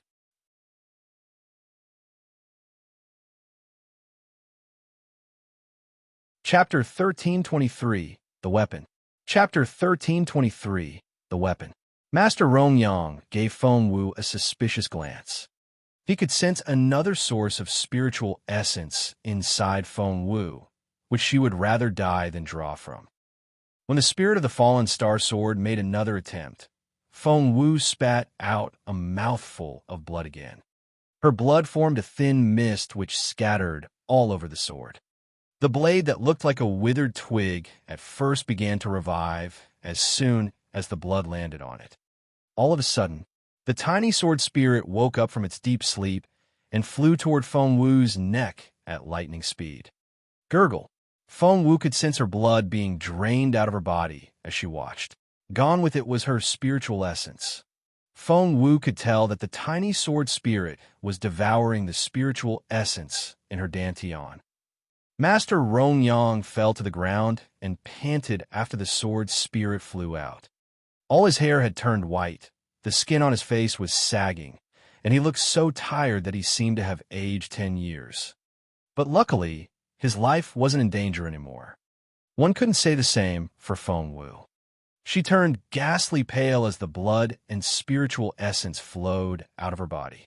She looked so exhausted that she could collapse at any moment. But that wasn't the only thing the sword spirit was doing to her. Right now, Feng Wu felt as though her internal organs were being crushed. She kept vomiting blood until the ground was stained red. It looked very terrifying. Her vision went blurry, and she was losing consciousness. She was about to crash when the tiny sword spirit was finally satiated. It then flew back into the fallen star sword. The blade then lit up, looking as limpid as clear water, and gave out such dense spiritual essence. Whoosh! The sword then leapt toward the opening of the well. Feng Wu cried out, "My sword!" Master Rongyang took a deep breath and said, "Don't worry, kiddo. It's not going anywhere." After those words, Master Rongyang dashed off as fast as he could. However, the sword moved much faster than the master. It shot out of the well and charged at the crowd. It had absorbed Feng Wu's blood, but that wasn't enough. The blade cut Zhua Qingyu's arm open, splashing blood everywhere before it charged at the old steward. A large crowd had already gathered outside the well. Emperor Wu and the others were sitting in their chairs and waiting for the formidable weapon to come out. However, this grand entrance wasn't what they had expected. Whoosh! Everyone sucked in their breaths when they saw the flying sword. Right at that moment, Zhuoming finally reacted and cried out, "That's it. That's the weapon. That's the formidable weapon of my family. Qingyu, order it to stop." The blade had made such a deep gash on her arm that she could barely move. She looked frustrated when she said, "Father, it won't listen to me." "Impossible." Zhuoming wouldn't believe it. "It has tasted your blood, which means that there's a blood bond between you and the sword. Just recite the bonding spell." Zhuo Qingyu's stomach lurched. She knew better than anyone else that the fallen star sword belonged to Feng Wu. However, she wondered if the method her father had mentioned would work. Without thinking, Zhuo Qingyu began to make a hand seal as she chanted the words.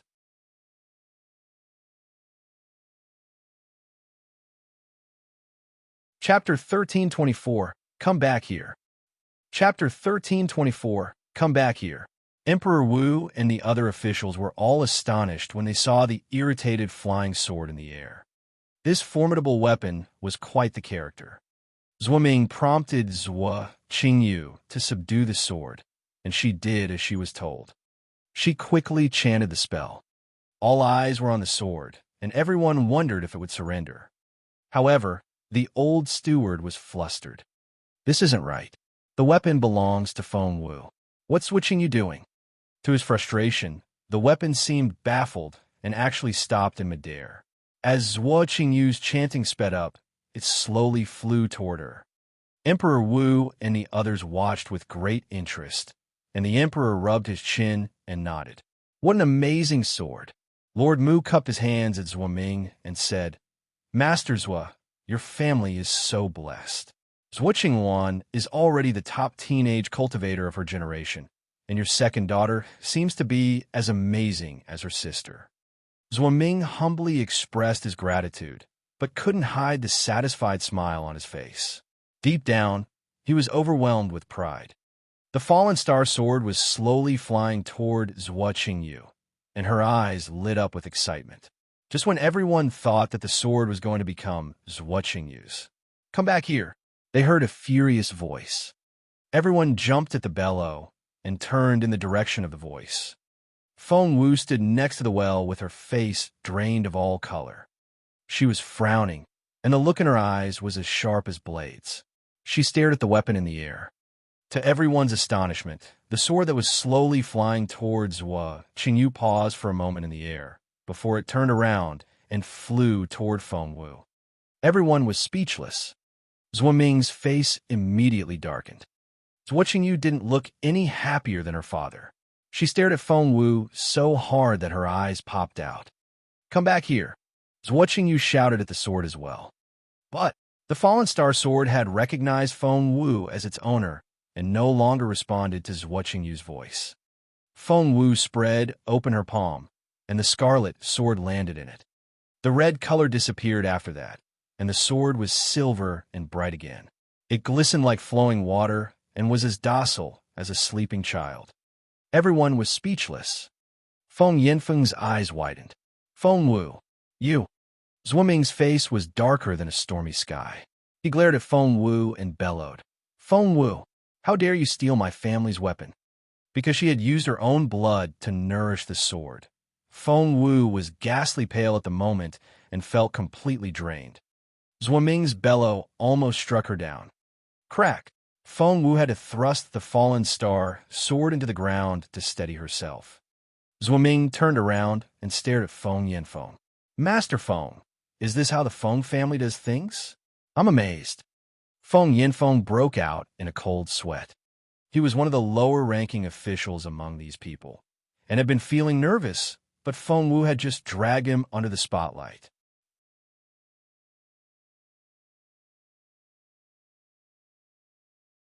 Chapter 1325, It's Not Mine? Chapter 1325, It's Not Mine. Feng Yanfeng immediately begged for Zhuo Ming's forgiveness. He then glared at Feng Wu and bellowed, "Feng Wu, do you have any idea what you're doing? Apologize to Master Zhuo now and hand over the sword." The Emperor was right there with them. Was she trying to ruin the entire clan? Feng Wu felt wretched right now. Her head was completely numb from blood loss, as though it was buried under the snow. She was too weak to even lift a finger. She had no strength to look up when Feng Yanfeng scolded her, and could only take in one deep breath after another. Her spiritual essence would eventually recover, but it would take time. After Feng Yanfeng lashed out at Feng Wu, he realized that she was completely ignoring him. Infuriated, he rushed over to her and snatched the Fallen Star sword away. "This belongs to the Zhuo family." Feng Wu was so weak that she had no strength left to fight back. She even stumbled backward and almost fell to the ground. Feng Yanfeng quickly walked up to Zhuo Qingyu and handed her the sword with both hands. He smiled obsequiously and said, "Miss Zhuo, here's your sword." Zhuo Qingyu felt conflicted. She knew better than anyone else that Feng Wu was the owner of the sword. However, so many people were watching her now, and she had to stick to her story for the sake of her family's pride. She took the sword with both hands and nodded at Feng Yanfeng. She looked so unperturbed and composed that the others were convinced that it was only right for Feng Wu to give the sword back. The other officials all congratulated Zhuo Ming for obtaining such a formidable weapon. However, they heard a voice at that moment. "It's my sword." Feng Wu stared at Zhuo Qingyu and said coldly. Zhuo Qingyu's smile stiffened for a split second before she snorted. "It's made with the dragon scale gold of my family. How can it be yours?" She was determined to keep the weapon. Feng Wu smiled coldly. "Zhuo Qingyu, can you convince yourself with that lie?" Emperor Wu and the others were on their way out, but they stopped when they heard those words and gave Feng Wu strange looks. This was going to be interesting. With the sword in her hand, Zhuo Qingyu had no choice but to convince herself that the sword had been rightfully hers from the beginning. As for the servants of the Rong Manor, she was confident that she could silence them all. Zhuo Qingyu kept her cold gaze on Feng Wu and asked, "Feng Wu, I've been meaning to ask you. This formidable weapon obviously belongs to my family. So why did you even try to steal it? Who on earth do you think you are?" Feng Wu found her claim preposterous. If she wasn't so weak, she would have given Zhuo Qingyu a long speech. Unfortunately, excruciating pain would run through her body whenever she tried to speak. Emperor Wu frowned, raised an eyebrow, and stared at Feng Wu. Obviously, he knew who Feng Wu was, and for a while, he even thought that she and Jun Linyuan would be a perfect match. However, if she really was the kind of person that Zhuo Qingyu was describing, Emperor Wu shook his head. Feng Wu was so weak that she only managed to squeeze out a few words. "It's not yours. Did you just say that it isn't mine?" Watching you smirked.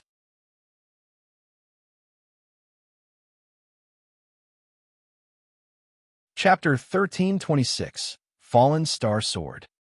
Chapter 1326, Fallen Star Sword. "If it's yours, why did it fly toward me after it was completed?" Feng Wu smirked. "If it's yours, why did it come back to me?" Watching Yu's face stiffened.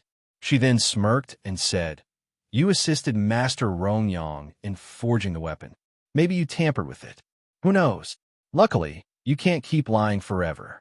No matter what trick you tried, you can't change the fact that this sword belongs to me."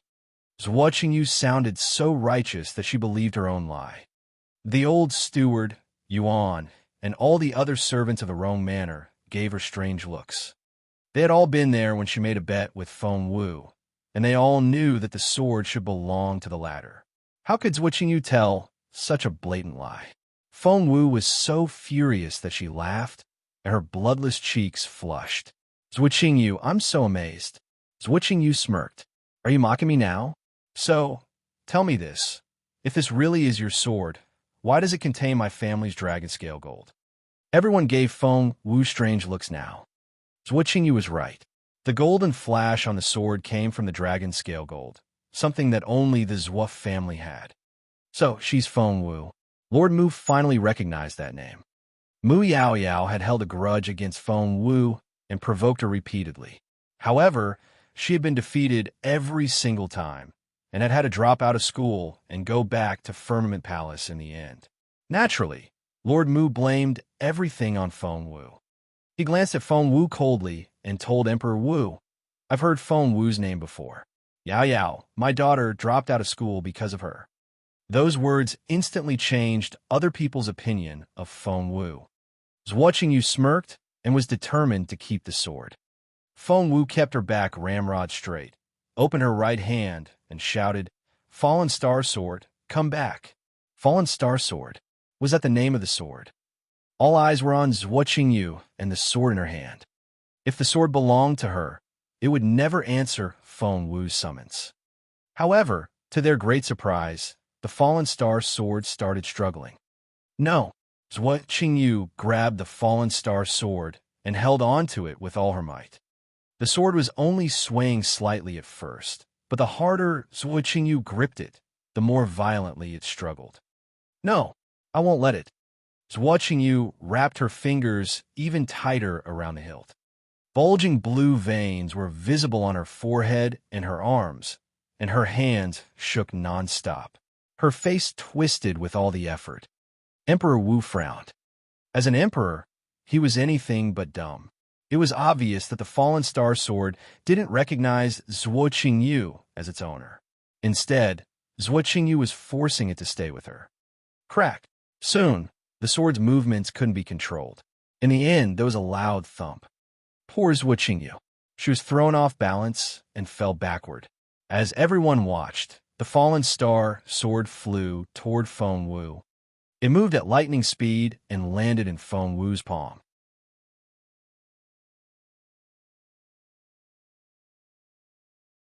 Chapter 1327.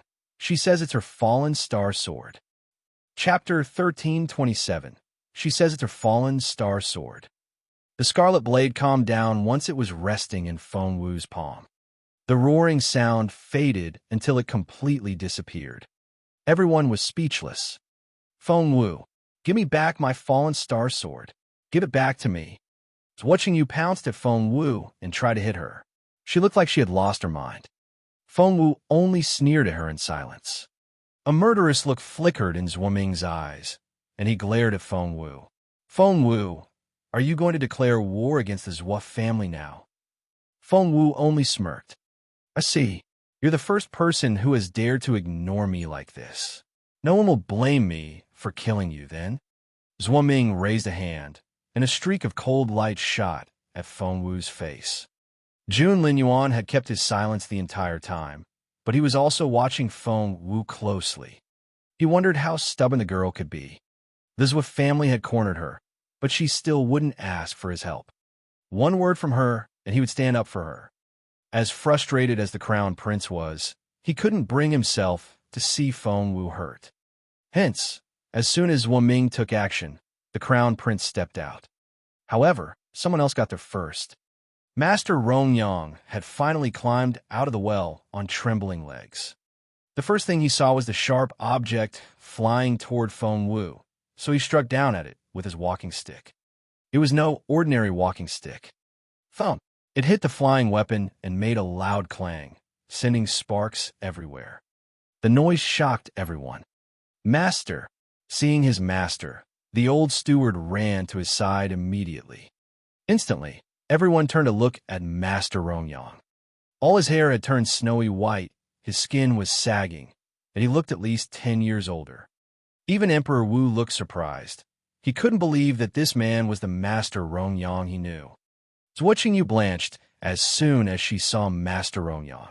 Her heart pounded, but she still wouldn't give up hope. Master Rongyang owed the Zhuo family a favor, which was why he had agreed to help Zhuo Qingyu when she showed up at his door. Zhuo Qingyu prayed in her heart that Master Rongyang would show her family some consideration. He didn't have to take her side. All he had to do was keep his silence. But Zhuo Qingyu was soon disappointed because right now, Master Rongyang was glaring at Zhuo Ming. Zhuo Ming had always considered himself a friend of the master, so he frowned and asked, Master Rongyang, what did you do that for? Master Rongyang bellowed. That's my question. What did this girl do? Why are you trying to kill her? Realizing why the master was angry, Zhuo Ming smirked.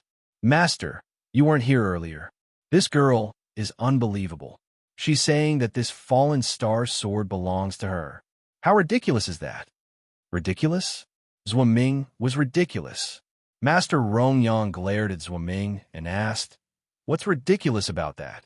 Zhuo Ming snorted. This formidable weapon belongs to the Zhuo family, and Zhuo Qingyu, my daughter, has formed a bond with it. This girl just tried to take it away, and even claims it's hers. Master Rongyang, don't you find that preposterous?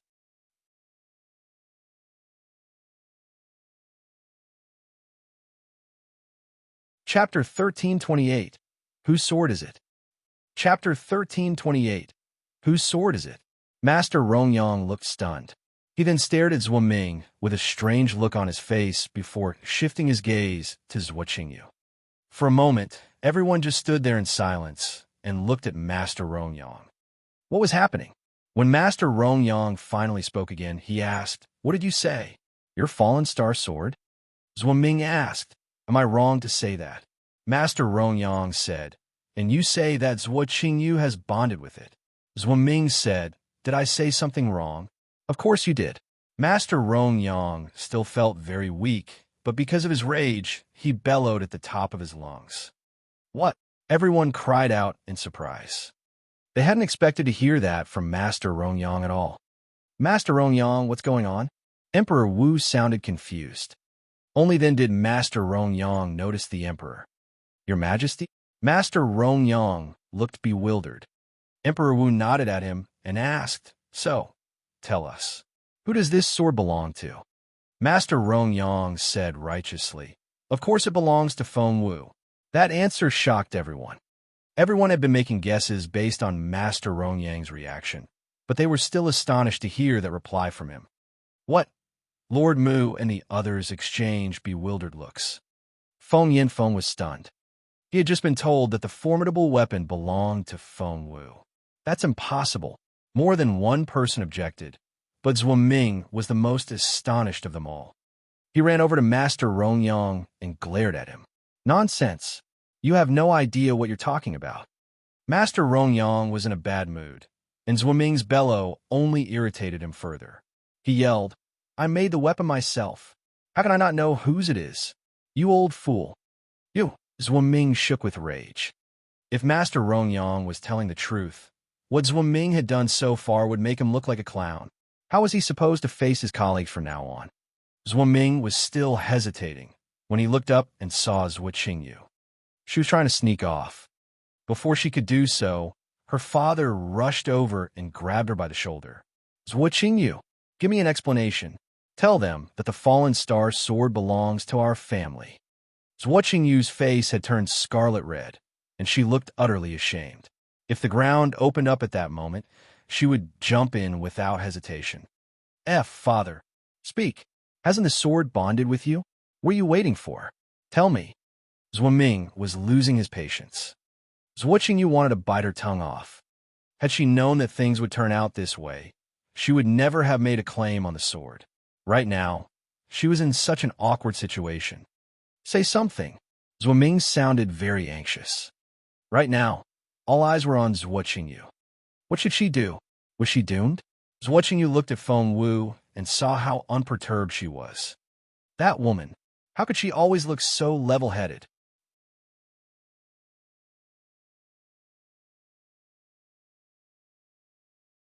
Chapter 1329. Do you think I'm blind? Chapter 1329. Do you think I'm blind? It's Feng Wu's sword. It's hers. Zhuo Qingyu suddenly yelled. Instantly, everyone began to give her strange looks. So, it really was Feng Wu's sword. Didn't you say that it's yours? Lord Mu had been waiting for Feng Wu's downfall as well, so he tried to urge Zhuo Qingyu. Kiddo, don't you worry. Just tell us the truth. No one can threaten you. I got your back. Zhuo Qingyu smiled bitterly. Master Rongyang had shown up, and the fallen star sword had flown back to Feng Wu. Nothing she said would be able to change the situation. Compared with telling more lies, she would rather. Feng Wu is right. It really is her sword. I made a mistake. Zhuo Qingyu told the truth. Zhuo Ming immediately flushed. His head spun, and he wanted to pass out right at that moment. He had mentioned his family's formidable weapon in court, which was why the Emperor and the others had come here with him. He had wanted to show off, only to be humiliated. Zhuo Ming felt like killing Zhuo Qingyu. You defiant girl. I'm going to kill you. Zhuo Ming raised a hand, trying to hit Zhuo Qingyu. Zhuo Qingyu burst into tears and bawled. Instead of running away, she took Zhuo Qingyu's arm and said, "She took the dragon scale gold from me. It was her." Zhuo Ming's face turned livid. He then stared at Feng Wu. Is that true? Feng Wu was so weak that she had to lean on the sword to stop herself from falling over. A smile emerged on her pale face when she saw how aggressive Zhuo Ming was being. Are you all against me because I have no one else? Zhuo Ming was infuriated. The crown prince stood proudly in the crowd, but felt a throbbing pain in his chest when he heard those words. Involuntarily, he looked in Feng Wu's direction, and there was concern in his eyes, which even he wasn't aware of. Feng Wu acted as though Jun Linyuan wasn't there. Staring at Zhuo Ming, she took out a piece of paper and threw it at his face. Here's the bet I made with Zhuo Qingyu. It says that if I lose, I'll do one thing for her, but if she loses, I'll have the dragon scale gold. All the members of the Rong Manor are my witnesses. The paper drifted down in front of Zhuo Ming. Zhuo Qingyu panicked. That's impossible. We never signed anything. Zhuo Qingyu lost her head in her panic, and she yelled at Feng Wu. We never wrote our bet down. Feng Wu suddenly chuckled. So, are you saying that you're going to deny it just because our bet was a verbal one? Zhuo Qingyu was speechless. Immediately, everyone gave Zhuo Qingyu strange looks. When Zhuo Ming caught the paper, he saw that it was blank. However, everyone realized that Zhuo Qingyu had lost. The things she blurted out were proof enough of Feng Wu's claim. Zhuo Qingyu still wanted to make more excuses, but just then, Master Rongyang smirked. Zhuo Qingyu, have you forgotten about me? Do you think I'm blind?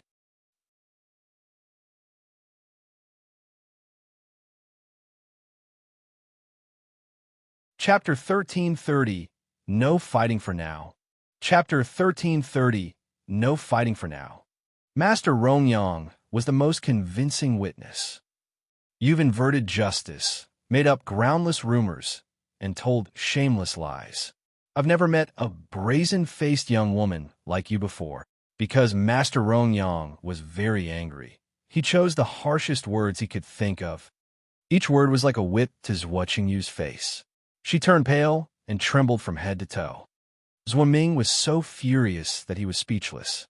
Master Rongyang was such an influential figure in the empire. If his comments about Zhuo Qingyu got out, Not only would Zhuo Qingyu's reputation be ruined, the other girls of the Zhuo family would be incriminated as well. Master, Zhuo Ming spoke up involuntarily, but Master Rongyang only scolded. You're no better, the old man said angrily. You're the head of a clan, for God's sake. You should know better.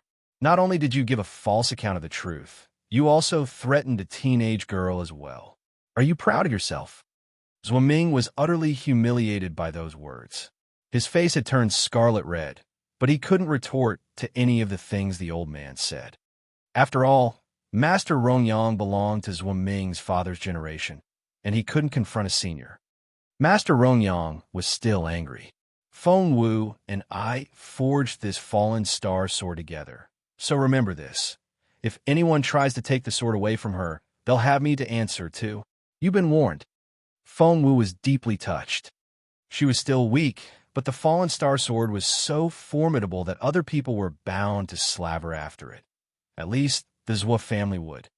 With Master Rongyang's warning, she would be much safer. Master Rongyang then looked up at Emperor Wu. Come inside. I need to talk to you. Emperor Wu was also considered a junior to Master Rongyang.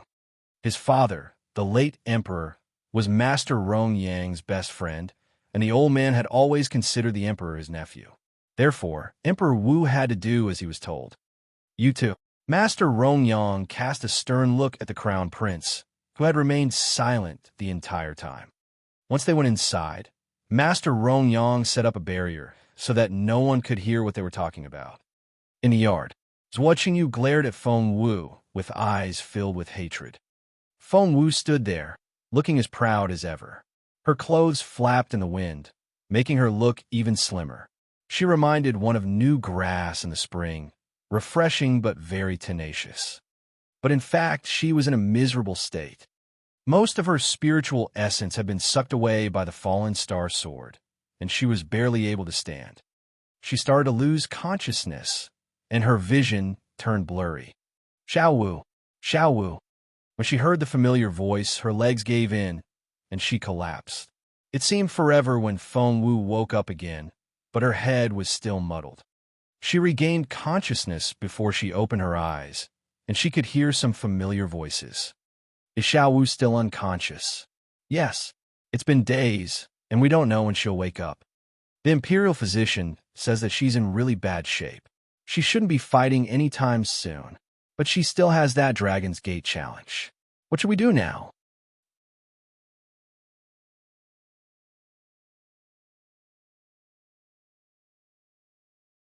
Chapter 1331, Life and Death. Chapter 1331, Life and Death. Those are Chaoga's and Feng Sun's voices. Something stirred in Feng Wu's muddled mind. The fallen star sword, Master Rongyang, Chief Xiao, the Dragon's Gate, the broken star piece.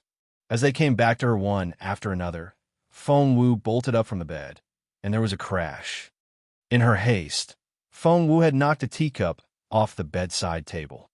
The noise immediately alarmed the two people outside. Chaoga and Feng Sun rushed into the room. Before they reached her, Feng Wu had already rushed over to them in a frantic state. She grabbed Feng Sun by the collar and yelled, "How long have I been out for? Xiao Wu, are you all right?" Feng Sun had never seen Feng Wu so agitated. "Just tell me, how long? I need an answer." Feng Wu was almost in tears. She was so anxious. The making of Fallen Star Sword had cost her 6 days, and she was supposed to challenge the Dragon's Gate on the 7th, but she passed out at Master Rongyang's place. How long was I unconscious for? Feng Wu was flustered. She had 10 days to finish the 4th trial, and if she failed, that broken star piece would. Feng Wu almost lost her mind when she thought about that possibility. 5 days, that's how long you were out for, Feng Sun said hastily, fearing that she might actually throttle him. 5 days. So, today is the 11th day already. Feng Wu's eyes were wide open. Her clear, bright eyes looked a little scary now. Feng Sun was baffled. What 11th day? Feng Wu was too weak to speak. She fell back into the chair and felt so defeated that she almost passed out again. Feng Sun and Chaoga were both terrified. Xiao Wu, Are you all right? Don't scare us. Xiao Wu, what do you mean by the 11th day? What's going on? Feng Wu looked like she had just lost her soul. She sat there in a trance-like state with no expression on her face. The 11th day? How could it be the 11th day? She had failed the trial, and the broken star piece was gone forever. Right now, Feng Wu felt like killing someone. Feng Sun was terrified. Xiao Wu, I was only kidding. You weren't unconscious for that long. You've been out for 4 days, tops. Chaoga said, it's more like 3 days and a bit. We're still 2 hours from midnight now. The 4th day hasn't started yet. A little more than 3 days? Feng Wu's eyes lit up when she heard those words. Her face was animated once again. A little more than 3 days? Is that what you said? Feng Wu's grip was so tight that it left bruises on Feng Sun's wrist, but he didn't even grunt because he knew that Feng Wu wasn't in her right mind. He smiled bitterly. 3 days for days, what difference does it make? What difference? To Feng Wu, it was the difference between life and death. Feng Wu knew that she couldn't panic now. She had to calm down, or she would regret it for the rest of her life. Taking a deep breath, she asked calmly, what time is it now? Chaoga and Feng Sun exchanged bewildered looks when they saw how serious Feng Wu had become, and Feng Sun said, it's 4/4 past the time of high. So, 10 o'clock at night. Transmigrators had arrived in this world before, which was why the way of counting time here was quite similar to Feng Wu's original world.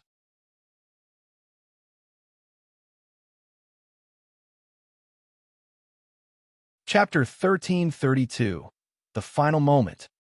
Chapter 1332, The Final Moment. 10 o'clock at night? So, I have 2 hours left. Feng Wu took a deep breath to calm down.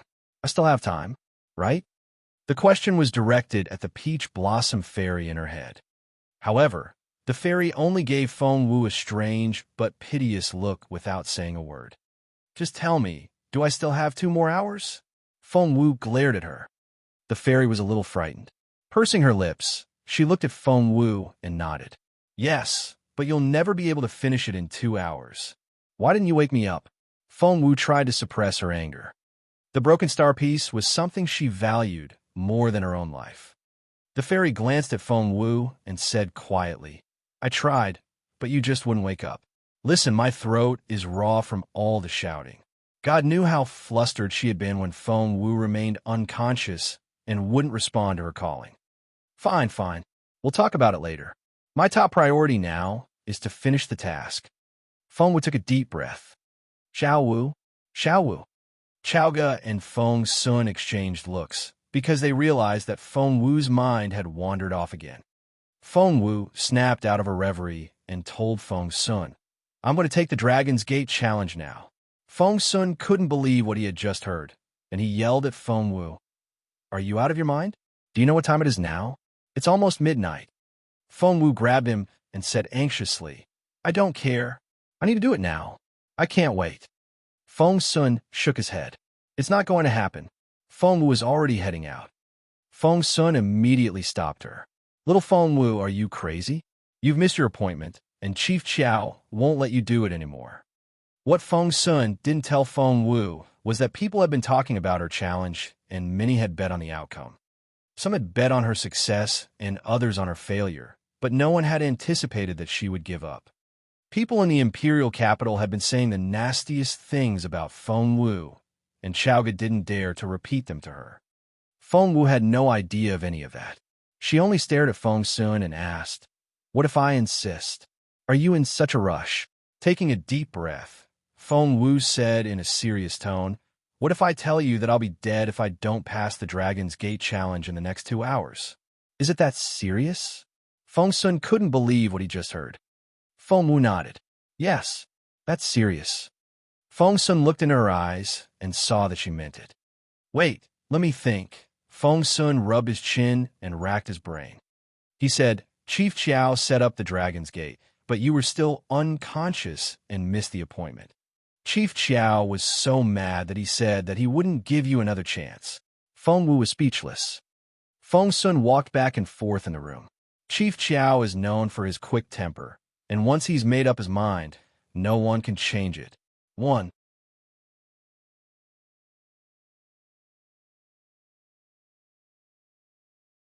Chapter 1333, His Royal Highness Heard It. Chapter 1333, His Royal Highness Heard It. Wait, the old master has come out of seclusion by now, right? I'll go talk to him. Feng Wu smacked her forehead and cried out. By the old master, she meant Grand Secretary Feng. No, he hasn't. Feng Sun's words shattered Feng Wu's hopes. It seems something came up, and he's going to be in seclusion for a few more days. Feng Wu rubbed her forehead and wondered why disasters always happen one after another. I'm going to talk to Chief Xiao now. Feng Wu ran toward the door. However, Feng Sun stopped her before she could leave. Do you know where he lives? Feng Wu shook her head. Do you know how much Chief Xiao hates you now? Feng Wu was speechless. How are you going to persuade him? Feng Wu was speechless. After she calmed down, Feng Wu finally realized how difficult the situation was. I'll go find Jun Lin Yuan, Feng Wu said without hesitation. Feng Wu considered Master Rong Yang, Master Dugu, or even Emperor Wu, but Jun Lin Yuan seemed to be the best candidate. Staring at Feng Sun, Feng Wu said rapidly, Jun Lin Yuan is without doubt an influential figure.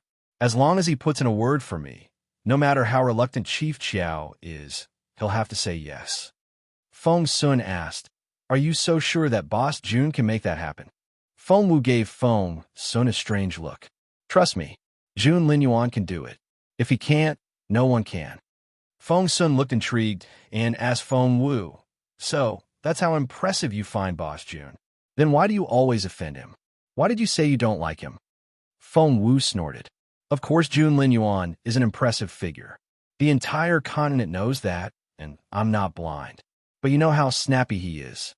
Well, about that, Xiao Wu, actually Feng Sun was cut off before he could go on. Taking a deep breath, Feng Wu said, That's why I have to persuade Jun Lin Yuan. Tell me where he is now. Time was of the essence here. She only had less than 2 hours left. With each passing second, her chances of finishing the trial diminished. Boss Jun is. Before Feng Sun could finish, they heard someone clearing his throat outside the door. Feng Wu was dumbfounded. Chaoga nudged Feng Wu with her elbow. Xiao Wu, look. She gestured at the door. The door opened by itself to reveal a tall figure. Feng Wu was dumbfounded as soon as she saw who it was. The teenager had his back to them. Dressed in a white robe, the teenager was tall and elegant. The silver moonlight poured over him, reminding one of an immortal descending to this world. It was none other than Jun Lin Yuan himself. Feng Wu was dumbfounded, and she bit her lip so hard that it almost bled. She glared at Feng Sun and asked with her eyes, Has Jun Lin Yuan been there this whole time? Feng Sun shrugged. It was true. He had done it on purpose. Feng Wu was speechless. That was to say, Jun Lin Yuan had heard all her comments just then. Feng Wu was speechless. She had never blushed so hard before. Her cheeks turned pink, and she wrung her fair, slender fingers together. She didn't know what to do.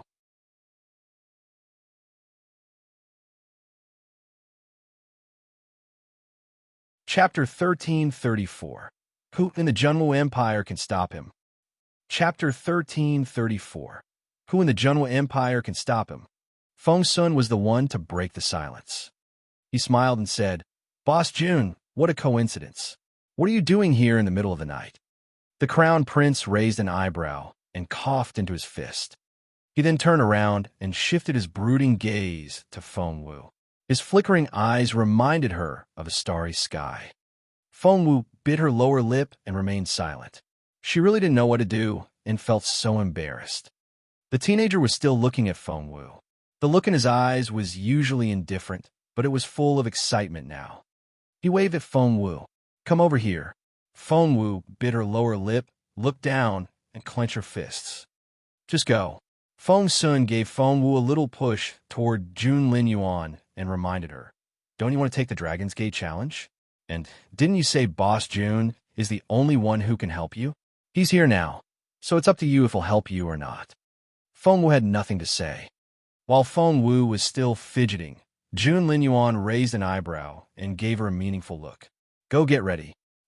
Feng Wu looked confused. The challenge will start in 15 minutes. Can you do it? Jun Lin Yuan's eyes were clear and bright. 15 minutes. Feng Wu grabbed Jun Lin Yuan's arm in excitement, her eyes sparkling. Yes, that's great. All right. The crown prince's face was expressionless, but his eyes twinkled a little, making him even more handsome. Feng Wu looked curiously at Jun Lin Yuan and waited for him to go to Chief Chiao. She was about to prompt him when he glanced at her and said, "Give me a pen and some paper." Feng Wu was dumbfounded. Xiaoling reacted first and soon fetched the things he needed. The crown prince started writing a letter with casual strokes. His eyes glittered as he wrote. Feng Sun then took the letter and ran off after saying, "I'm going to see Chief Chiao right now." Only then did Feng Wu see the light. Jun Lin Yuan didn't need to talk to Chief Chiao himself. If he did, that man would probably be terrified to death. "Let's go." Jun Lin Yuan strode off on his long legs, looking every bit as a ruler should. Feng Wu immediately followed him.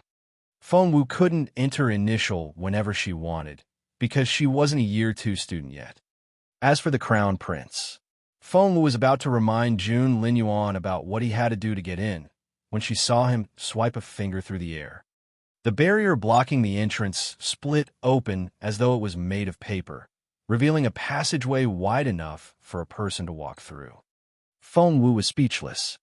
Jun Lin Yuan was indeed as amazing as he was said to be. Could anyone in the Junwu Empire stop him? Shortly after Feng Wu entered, Chief Chiao arrived hastily together with Feng Sun. Chiao, he was with him as well.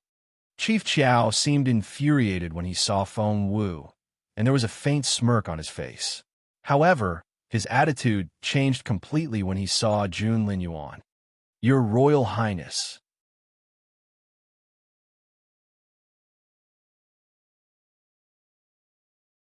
Chapter 1335, As You Wish. Chapter 1335, As You Wish. Chief Chiao walked up to the stunning teenager and greeted him respectfully. He was the ruler of Initial, but he was nothing compared with the future ruler of the empire. From this angle, the crown prince's face looked like a perfect sculpture. Right now, there was no expression on it, and he darted an indifferent glance at Chief Chiao. "Let's begin." The crown prince was used to treating people in this indifferent manner. Even now, when he was asking for Chief Chiao's help, he was still very unapproachable. Chief Chiao smiled bitterly. "Your Royal Highness, since you've made the request, no one can decline, but yes." Jun Lin Yuan frowned a little and gave Chief Chiao a cold glance. Chief Chiao gave him a wry smile. "Your Royal Highness, as you may know, the Dragon's Gate challenge comes in different levels. That is, normal, difficult, elite, and hell. Because Miss Feng booked the challenge without specifying a level, I opened them all. However, Miss Feng missed her appointment and wasted a lot of energy in the process. Your Royal Highness, you know that once the Dragon's Gate is opened, it can't be opened again for the next 7 days." Chief Chiao shrugged. "Therefore, Your Royal Highness, it's not that I won't open the gate. I can't." Instantly, a hush fell over the crowd. Chiao, he had lowered her head to hide the gloating smile on her face. She wasn't the only onlooker here. His Royal Highness is here. The news had grown wings, and soon, everyone in Initial knew about it. A lot of Year 2 students had been cultivating around the clock and had never heard of Feng Wu's name before, nor did they know about her recent achievements. Hence, they had no interest in her. However, they were excited by the news that Jun Lin Yuan was here, so they rushed over as soon as they could. Xu Yunruo, the senior student Feng Wu had met before, was here. So were all the members of Tiger Head. More people kept gathering round. However, the Dragon's Gate still wasn't open. Feng Wu was worried sick and kept asking the fairy how much time she had left. The fairy was as anxious as she was, and she immediately said, "You have 70 minutes left." Feng Wu cursed inwardly. Seeing her reaction, for the first time in his life, Jun Lin Yuan explained things to another person. He told her, the Dragon's Gate can't be opened twice in 7 days. Putting a long face, Feng Wu tugged at his sleeve and looked eagerly at him. He was her last resort. Looking into Feng Wu's eyes, Jun Linyuan asked. Do you have to do it? Feng Wu nodded repeatedly. Yes. No matter how dangerous it may be. Feng Wu went on nodding. Yes. And you have to do it now. Feng Wu nodded affirmatively again. Jun Linyuan saw that she was determined, and the look on his face turned stern. He slowly walked up to the Dragon's Gate. The Dragon's Gate was a building that reminded one of Dragon's Palace. The front gate was a gigantic dragon's head, and the glint in its eyes could give one the creeps. The head was man-made, but those eyes were genuine dragon's eyes. Then Jun Linyuan.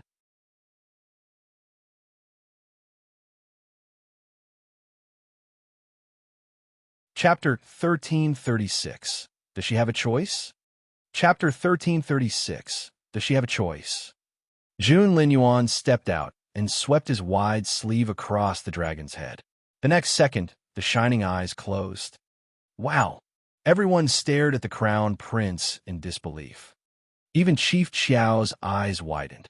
He mumbled, "Aren't those eyes supposed to be open forever? How's that possible?" To everyone's further surprise, there was a loud bang after the light in the eyes went out.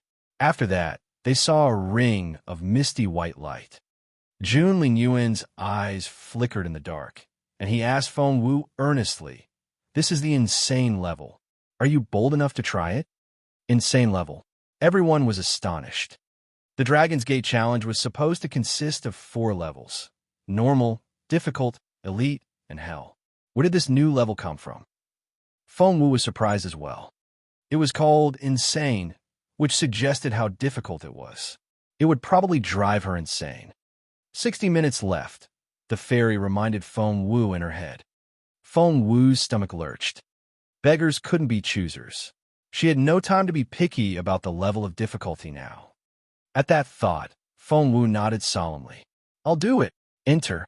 The crown prince was always very laconic when there were other people around. If Feng Wu looked closely, she would notice that the hand which Jun Linyuan was covering the dragon's eyes with was trembling slightly. But she didn't see it. She quickly stepped into the ring of light and vanished. "Boss Jun."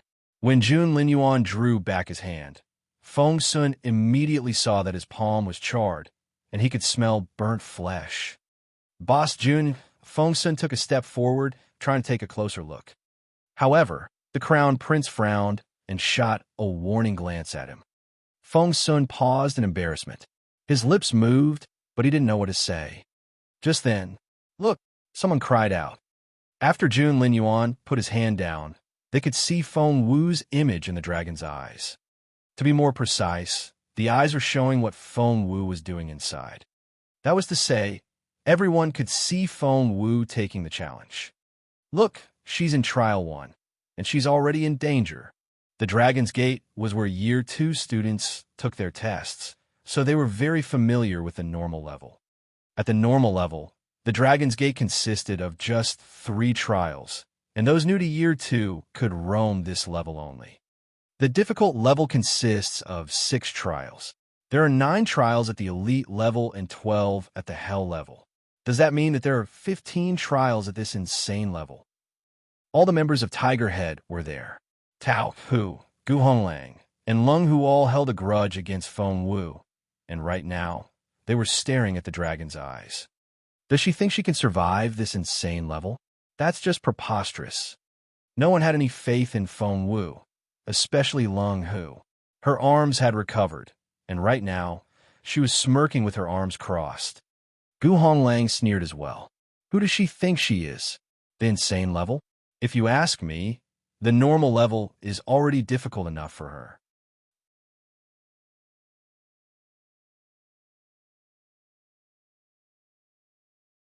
Chapter 1337. Count me in. Chapter 1337. Count me in. That's right. She can only belong to the normal level. Lung Hu snorted. Chaoga flared up. Hey you, which level can you do? Lung Hu threw a dirty look at Chaoga. The difficult level. Why? Chaoga smirked. I defeated you before. If you can take the difficult level, why should Xiao Wu only be good enough for the normal level? You think too highly of yourself. You. Lung Hu glared at Chaoga. Chaoga raised her chin. Fight me. I dare you. Now that Feng Wu was away, Lung Hu wasn't intimidated by Chaoga. However, she saw Feng Sun narrow his eyes. Young Lord Feng was usually a friendly person who liked to joke around, but when he got angry, he could be almost as terrifying as the Crown Prince. Seeing Feng Sun standing behind Chaoga, Lung Hu was reminded of their interactions before, so she bit her lower lip and glared at Chaoga. "You won't trick me." Chaoga smirked. "Would you like to make a bet then?" Lung Hu asked, "On what?" Chaoga smiled. "Didn't you say that Xiao Wu is only good enough for the normal level? If she makes it to the difficult level, I win. You'll have to kneel down in front of me and admit your mistake. If I lose, I'll do the same." Lung Hu was baffled. She had only said those things in passing to vent her jealousy. Judging from what Lung Hu had seen so far of Feng Wu's performance, she knew that Feng Wu was probably capable enough to make it to the elite level. "I'm not taking that bet. It's so childish." Lung Hu refused. Chaoga smirked. "Coward." Just then, another voice rang out. "I'll take the bet." Chaoga turned around to discover Xiao Yi. Xiao Yi had come here in such a rush that she only wore a thin dress. Her face was pale from the chilly night air, but she was very excited. "I'll take the bet. I bet you that Feng Wu can go no further than the elite level. Do you dare bet against me?" By taking a bet with Chaoga, Xiao Yi was ignoring the fact that she was a teacher, and many students found her behavior rather inappropriate. Chaoga smirked. "Sure, why not? Xiao Wu is going to make it to the insane level. Anyway, because she's insanely capable." The insane level. Everyone stared at Duan Chaoga as though they were looking at an idiot. Was she nuts? "Count me in." "Me too." "And me." Many students spoke in taunting voices, and most of them were girls. They saw with their own eyes that the Crown Prince himself had helped Feng Wu go in, and because of that, they felt so frustrated. Finally, there was a way for them to vent that anger. "What are your stakes, then?" Chaoga asked confidently. The question stumped the others, but Tao Hu smirked and said, "I would say my points, but I don't think you can afford to lose any of yours." Points were used as a type of currency in Initial. With them, one could buy anything they wanted as long as they could find it here. Chaoga didn't have any of those points. "She doesn't have any, but I do." Feng Sun broke the silence and stepped out. He then patted Chaoga's shoulder. "Go get some pen and paper to write down their names. I'll pay for you if you lose." Xiao Yi was dumbfounded and heartbroken to hear that. She had always considered Feng Sun as a potential future husband for herself, but as it turned out, he was on Feng Wu's side.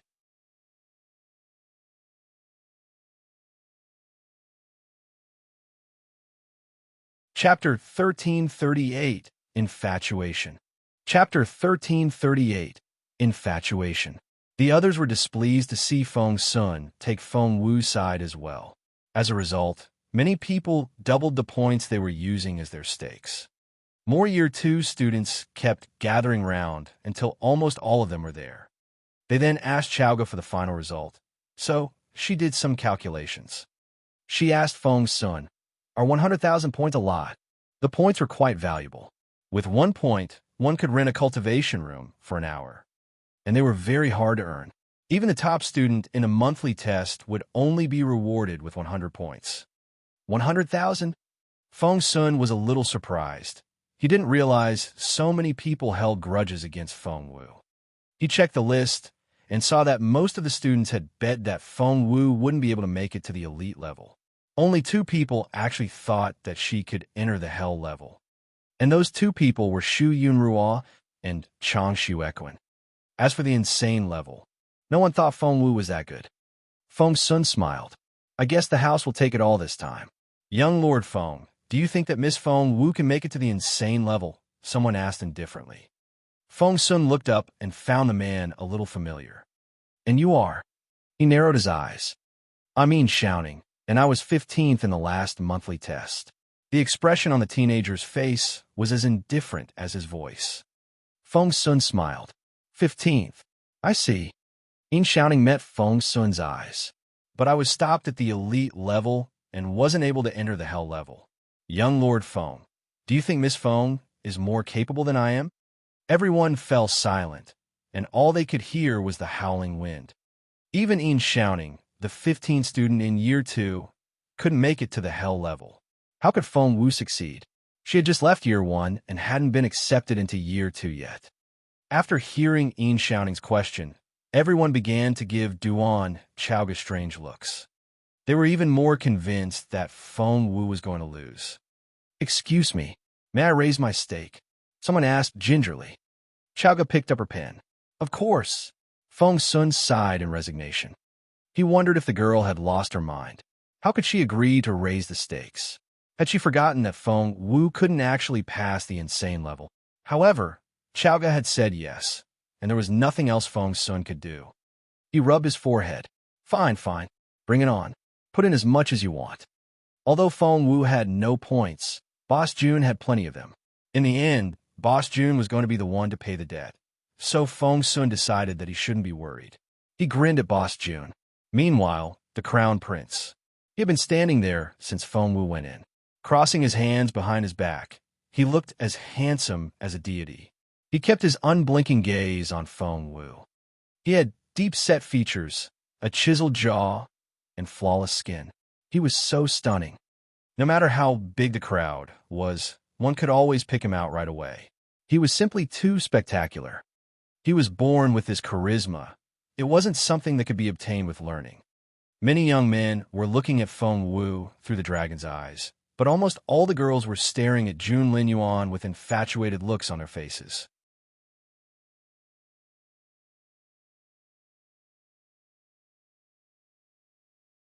Chapter 1339.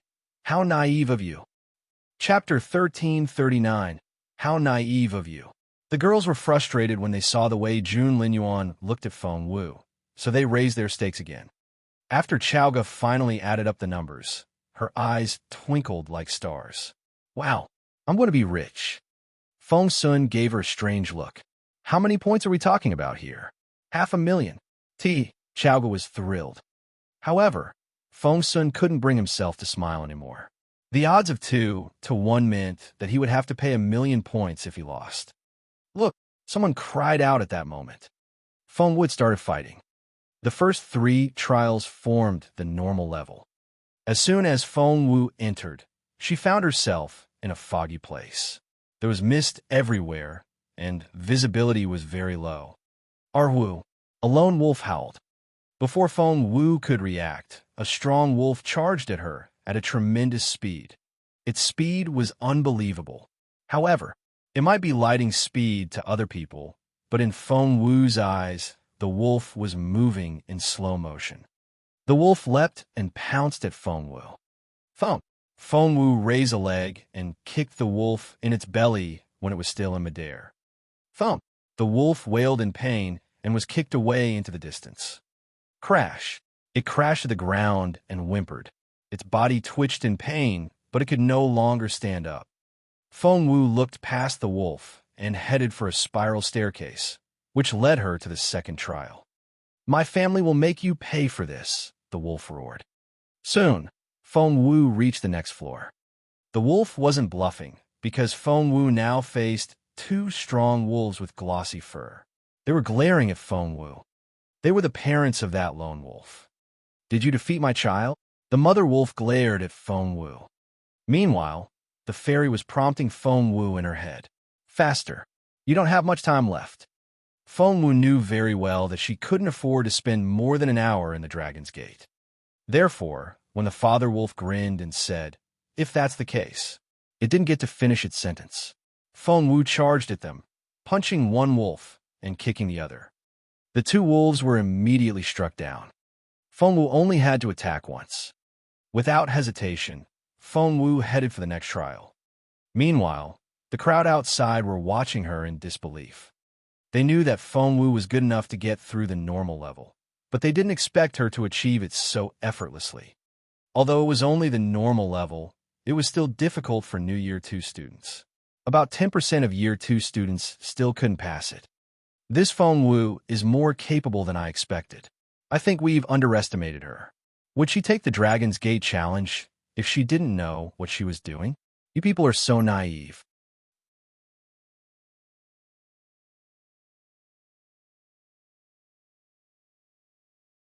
Chapter 1340, Feng Wu Knows.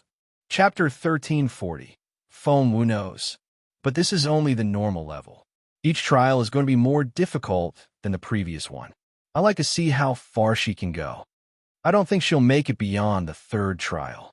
Feng Wu entered the third trial when one of the students said those words. The third trial was on the third floor, and her mission still involved wolves. However, there were so many of them this time. One look at the pack, and Feng Wu knew that there were at least 20 wolves. Every single one of them was strong and had glossy fur. Outside, many people couldn't wait to laugh at Feng Wu. She can handle 1 or 2 wolves, but there are 20 of them now. She's not going to take them down anytime soon. Who does she think she is? Does she really believe that? They were still talking when Feng Wu ran into the pack of wolves, moving as fast as a gust of wind. The next thing they knew, all 20 wolves had collapsed on the ground. The crowd was speechless. They sucked in their breaths. Feng Wu had simply moved so fast that it shocked them. Xiaoga laughed wholeheartedly. I told you already. Xiao Wu is so much more capable than you think. No one said a word because they didn't know what to say. Lung, who of Tiger Head, snorted. It's only the normal level. Big deal. Xiaoga grinned. She's at the normal level now, but she'll soon make it to the difficult level. Lung Hu said, I can't wait. Xiaoga nodded. You'll see. How much time do I have? Inside the Dragon's Gate, Feng Wu wasn't as relaxed as she appeared, since she was racing against time. If she couldn't finish the challenge in the next hour, she would live in eternal damnation. The fairy sounded pleasantly surprised when she quickly said, it only took you 3 minutes to pass the normal level. But the announcement didn't cheer Feng Wu up at all, because she knew very well that each trial would be harder than the previous one and would take her more time to get through. She arrived at the next floor as the fairy spoke. The first 3 trials belonged to the normal level and were rated 1 star. Starting from the 4th floor, she had entered the difficult level, and the trials were all rated 2 stars. Although the difficulty level had only been raised by 1 star, Feng Wu sensed an intimidating power as soon as she walked onto the 4th floor. She looked up to discover a giant robot. It was the size of a 3-story tower. Compared with it, Feng Wu was tiny, and her thin limbs looked like matchsticks. Red light shone from the robot's eyes as it stared at Feng Wu, and a voice came out of its belly. Young lady, it's not too late for you to give up now. There was no cadence to its voice, and it paused after each word, which made it sound rather creepy. Seeing the blue glow coming out of the robot and its smooth outline, Feng Wu was alarmed. That was a very powerful robot. Needless to say, it had great physical strength. Feng Wu knew perfectly well what her shortcomings were.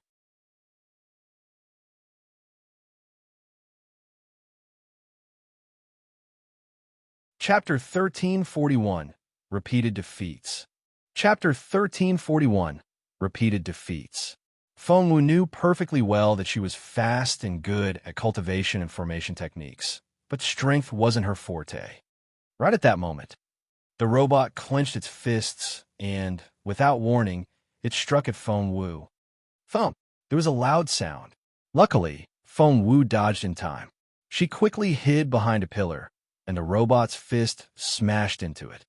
Crack! The pillar made a loud cracking sound. The robot drew back its fist and immediately struck at Feng Wu again. Once more, Feng Wu narrowly escaped the attack. The robot moved faster and faster, and with each strike, it exerted more power. Its movements created gusts of wind. Feng Wu raised her speed as well. She was moving so fast that other people couldn't follow her with their eyes. Each time the robot almost hit her, she would somehow brush past its fist. While the others watched in fear, Feng Wu was filled with apprehension as well. She couldn't keep doing this. She had to find a solution, since it would only be a matter of time before she got hit. She didn't have time to keep stalling. Just then, there was a loud thump. The fist smashed into Feng Wu. She wasn't so lucky this time and was hit in the nose. Thump! The others watched as Feng Wu flew backward. The next second, she fell to the ground with a bleeding nose. All the onlookers were speechless. Seriously? Feng Wu got hit just like that. Wasn't she so impressive during the normal level? We were all shocked. She's only on the 4th floor now. How can she? I knew it. She's only a new year 1 student. How capable can she be? Forget the insane level. Even the difficult level is a struggle for her, not to mention that she's only on the first trial of that level. Feng Wu has bitten off more than she can chew. She's doomed. Almost no one had any faith in Feng Wu. Even Feng Sun was frowning and looked concerned now, to say nothing of those year 2 students who barely knew her. If the 4th floor was already so tough for her, how was she supposed to handle the trials after this one? Feng Sun clenched his fists nervously. Involuntarily, he looked at Jun Lin Yuan. As expected, Boss Jun looked concerned as well. Feng Sun had nothing to say. Judging by the power Feng Wu had exerted so far, she probably wouldn't make it beyond the 5th floor. Inside the Dragon's Gate, Feng Wu had no idea how the people outside were evaluating her, since all she could think of now was the robot. The robot didn't stop attacking Feng Wu after she fell down. Instead, it only moved faster. Thump! It punched her hard again. Poor Feng Wu. She was smashed again. The robot was the size of a 3-story building, and its arms were unbelievably strong. Thump! Feng Wu crashed to the ground once more. This time, the ground cracked when she smashed into it. That was how incredible the impact was. OMG! Oh my god! Feng Wu! Feng Wu is... I thought she could at least make it to the 5th floor. By the looks of it, she won't even be able to get through the 4th floor.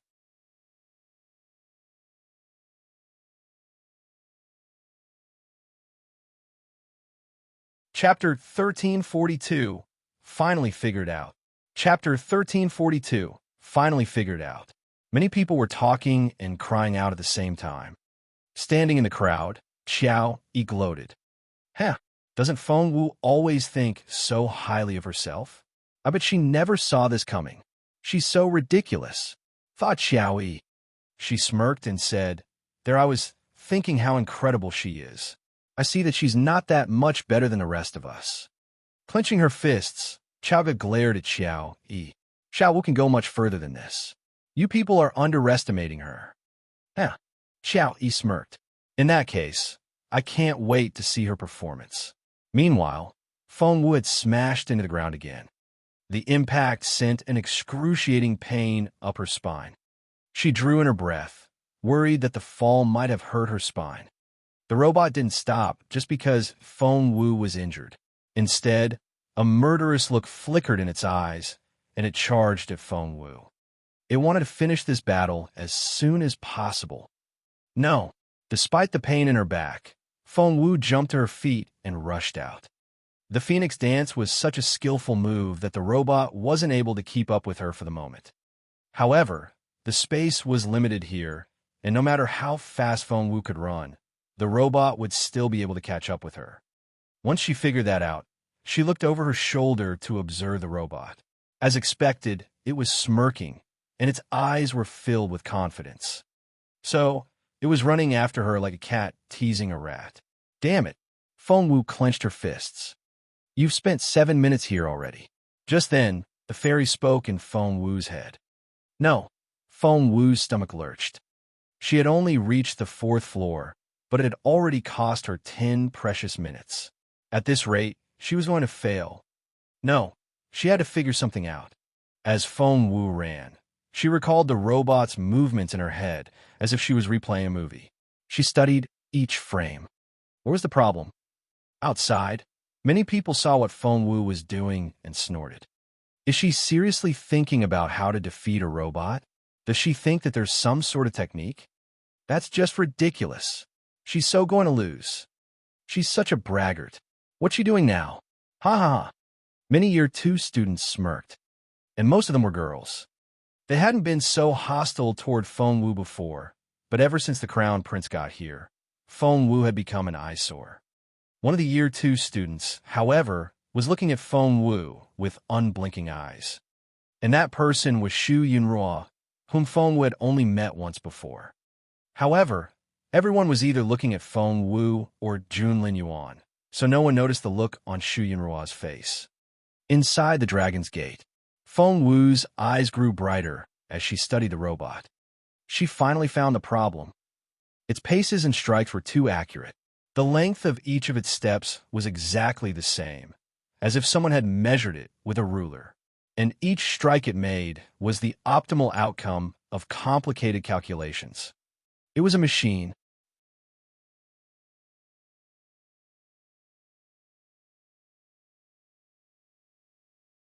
Chapter 1343, Turn Things Around. Chapter 1343, Turn Things Around. Once Feng Wu figured that out, she smiled a little. Since the robot was designed to make the optimal choice, doing the exact opposite would definitely disrupt its rhythm. Once that happened, Feng Wu's eyes became brighter and brighter. She finally figured out a way to handle the robot. After she had the right idea, all she needed to do now was find the best way to tackle the robot through trial and error. By then, the robot was already very close to her. If she wasn't careful enough, it could grab her with its hand. To everyone's astonishment, Feng Wu suddenly stopped moving forward. Instead, she began to back away with strange movements. Even the robot itself was baffled, let alone the onlookers. It only took a second for Feng Wu to run around it. The robot bellowed and spun around to chase her. However, with the robot's enormous size, it wasn't very easy for it to turn around. Feng Wu was as nimble as a little mouse. She kept running around the robot, making it disoriented. Outside, everyone was dumbfounded. Xiaoga was very pleased, and she smirked at Xiao Yi. Did you just say that Xiao Wu was going to fail? Look at how she's playing the robot now. Xiao Yi snorted. Are you sure she's going to win? Xiaoga raised her chin. Of course. Anyone with eyes can see that once Xiao Wu gets the chance to climb up that robot, she can cut its throat in no time. Xiao Yi grunted, but she had to admit that Xiaoga was right. Everyone else agreed with Xiaoga as well. But, to everyone's surprise, Feng Wu didn't do it. She had indeed climbed onto the robot, but she only jumped from one spot to another like a nimble monkey. She didn't climb onto its shoulder to cut its throat. What's she doing? Asked someone in confusion. Who knows? She's hopping around like she's having fun. Why is she still in the mood to play? Does she not know what her priority is? This Feng Wu is so vain. How can she be so careless? Is she showing off now? After Feng Wu turned things around, many had changed their attitude toward her.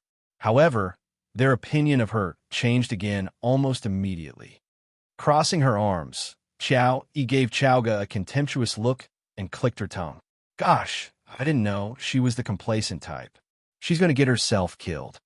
Xiaoga clenched her fists in frustration. She snorted. Xiao knows what she's doing. Just shut up and don't say things you don't understand. Xiao Yi chuckled. You're chopping logic. Inside the dragon's gate. Xiaoga was right. Feng Wu indeed had her own reasons. Inspired by the trials for the normal level, she guessed that she would encounter robots on the next 2 floors, but they would be larger in number and more powerful.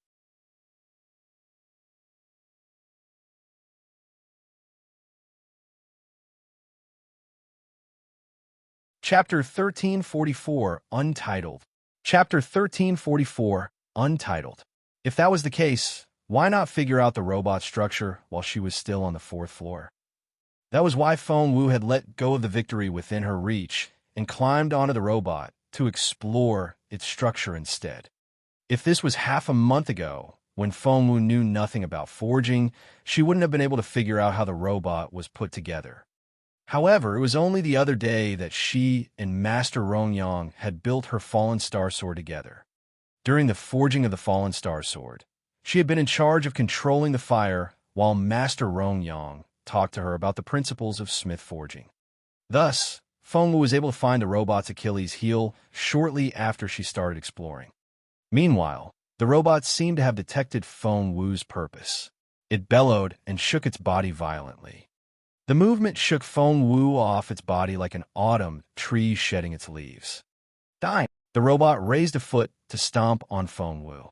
She wouldn't survive if that foot landed on her. But Feng Wu rolled and dodged in time. However, the robot still chased after her, and she barely escaped it several times. In fact, Feng Wu could have ended this fight a long time ago, but she had her own plan. She needed to figure out the pattern of its movements. However, a red light started flashing at that moment, and a warning sounded. Oh, Feng Wu really is going to fail. Many of the year, 2 students gloated. What's that noise? Chao was confused. Chao, he explained to her. That's the warning for the 60-second countdown. If Feng Wu can't make it to the next floor within the next 60 seconds, she'll be considered to have failed the challenge. That was to say, there was a time limit for each trial. Chao clenched her fists. Chao Wu, come on. On the 4th floor, inside the Dragon's Gate. Feng Wu didn't know exactly what that warning sound meant, but she could more or less guess. Thump! The robot tried to stomp on her again. Feng Wu evaded it at the last second. By then, she had learned the pattern to all the robot's movements. Click! She looked up in passing after she dodged the attack and saw that the door to the 5th floor was slowly closing. She finally knew what that warning sound meant. Without hesitation, Feng Wu pushed off of the robot with her feet and dashed toward the door at her fastest speed. No, she won't make it. She can't beat that closing door. There goes the end of this Dragon's Gate challenge. Guys, it's time to go to bed. Many students yawned and were ready to go back to bed when, whoosh, there was a flash of white light. When they looked again, they saw that Feng Wu was on the 5th floor. 3 bigger and stronger robots surrounded her like 3 small mountains. Gosh, Feng Wu made it. She was able to make it to the 5th floor at the last moment. That's incredible. Don't celebrate just yet. Haven't you noticed? There are more robots on this floor, and they're even stronger.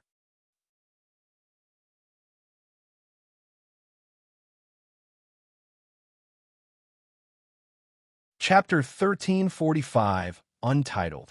Chapter 1345, Untitled. That's right. She was already struggling on the 4th floor. Can she manage this time? Because of Feng Wu's performance on the previous floor, no one had any hope in her now. Meanwhile, Feng Wu was slowly getting to her feet. She then looked up at the 3 giant robots, who were all sneering at her. Compared with them, Feng Wu was even tinier than an ant. Little girl, it's not too late to surrender. Otherwise, we'll stomp you to a pulp. The smallest of the 3 spoke in a complacent voice. Feng Wu was busy coming up with a plan. She had learned everything about the robot structure on the 4th floor, but she had only learned about half of its stances. Therefore, Feng Wu smiled at them. Why are you so sure that I'm going to lose? Come and get me. After that, Feng Wu started running around the robots in circles again. There she goes. She's doing it again. Does she think she can run away from the robots just like that? How naive. She's so dead. Outside, the students still didn't think she would succeed, and many of them made contemptuous remarks. But back inside the Dragon's Gate, Feng Wu looked so tiny compared with the 3 giants. Before they realized what was going on, Feng Wu started running around them so fast that it made their heads spin. All of a sudden, Feng Wu dashed forward like a gust of wind. Everyone was convinced that Feng Wu was doomed. With 3 robots at her heels, even if she could survive, she would still be badly injured. To everyone's surprise, only one of the 3 robots chased Feng Wu, while the other 2 simply remained where they were. What was going on here? Everyone was shocked. They then turned to look at Feng Wu. Right now, the weakest robot of the 3 was running after Feng Wu with heavy footsteps. Feng Wu stumbled forward as the robot threw punches at her. Despite her struggle, she still made time to look over her shoulder to study the robot's movements. Several times, the robot almost caught her. Luckily, Feng Wu was nimble enough to dodge its strikes every single time. Feng Wu is so going to lose. That was what all the students were thinking. However, things started changing a moment later. Because Feng Wu stopped running.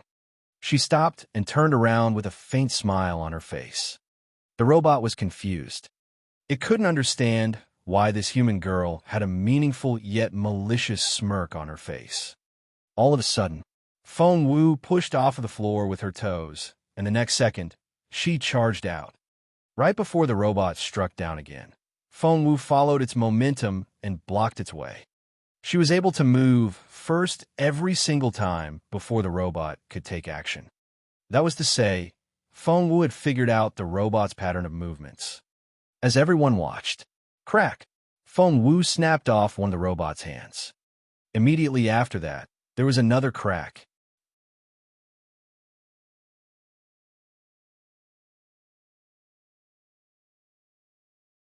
Chapter 1346, Untitled. Chapter 1346, Untitled. Feng Wu removed one of the robot's arms. The students outside went insane. What's going on? Why does Feng Wu seem enlightened all of a sudden? What's happening here? I don't understand. Many people stared at Feng Wu in astonishment when they realized what was going on. To their further surprise, after taking off the robot's arms, Feng Wu shifted her body, and the next second, she was behind the robot. Thump! No one knew where Feng Wu had struck the giant robot, but it shrieked.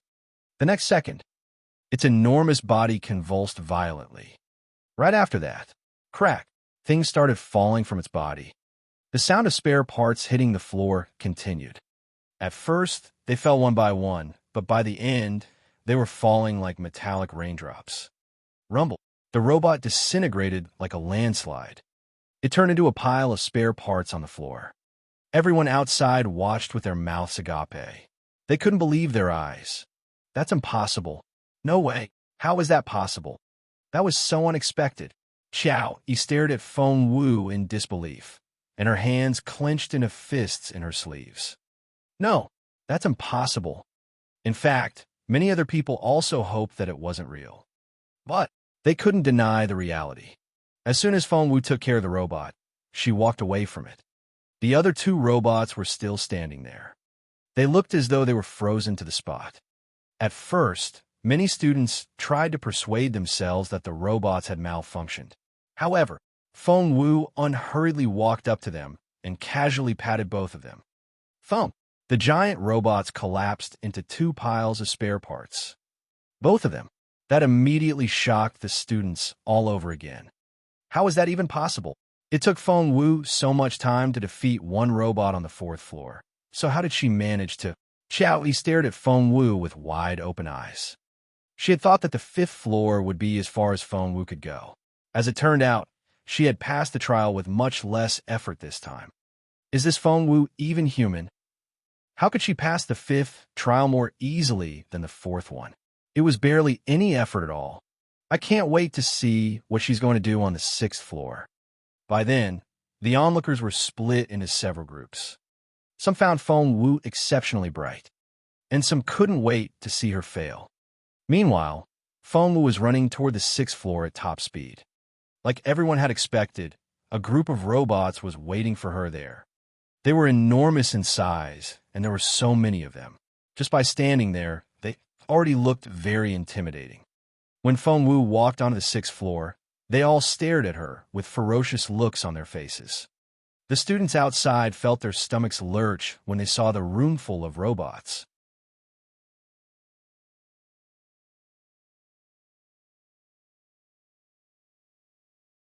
Chapter 1347, Untitled. Chapter 1347, Untitled. Even Feng Sun was frowning now. There are so many of them. Even I would need a little bit of work to go through them. Because of those words, many people doubted whether Feng Wu could pass this trial. There were 20 gigantic robots in total, each as tall and strong as the next. They didn't even have to raise an arm. They could easily squash Feng Wu to a pulp with one big thumb. To them, Feng Wu was no more than a flea. To their surprise, instead of running away, Feng Wu jumped onto one of the robots at an unbelievable speed. She had to. There were too many robots here. If she stayed on the ground, she would either be caught or stepped on. Feng Wu was smarter than that. Knowing how dangerous it was to stay on the ground, she ran toward the robots and jumped onto one of them the first chance she got. The color of her clothes was very similar to that of the robots, and they couldn't find her once she was on the back of one of them. To make it worse for them, Feng Wu had found out everything about them from the previous two trials. She was able to take them apart without any difficulty. Thump, thump, thump. One of the robots fell to pieces. Thump, thump, thump. Another one fell apart as well. The students outside watched with open mouths and didn't know what to say. This Feng Wu is so scary. Is she even human? How does she know this sort of thing? Feng Wu didn't know that she was being watched by thousands of people, but even if she did, she probably wouldn't care. She was moving so fast that watching her made the others dizzy. Thud, thud, thud. With her swift movements, 10 robots soon turned into spare parts. Moreover, as they fell apart, the spare parts covered the floor. The rest of the robots chased after Feng Wu, but the spare parts were now piled up to their calves, hindering their movements. They weren't able to run after Feng Wu. On the other hand, Feng Wu would figure out the robot structure and their stances. She could attack them or dodge their attacks as she wished. There were 9 robots left. 8. 7. In a matter of seconds, Feng Wu had taken apart 5 more robots. OMG, she's incredible. Where did she learn all that? The students opened their eyes wide in excitement and clenched their fists. Many Year 2 students had changed their opinion of Feng Wu. Even the members of Tiger Head couldn't help but secretly admire her. She's insane, Lung Hu snorted. Tao Hu clenched his fists with bloodshot eyes. This opponent was even more terrifying than he had expected. That girl is amazing. Feng Sun wasn't stingy with his compliments. She's making very rapid progress. He looked to Xian Yi as he spoke. Xian Yi nodded. One could say that they were the ones who had been with Feng Wu every step of the way as she worked to improve herself, but the speed of her achievements was beyond their imagination.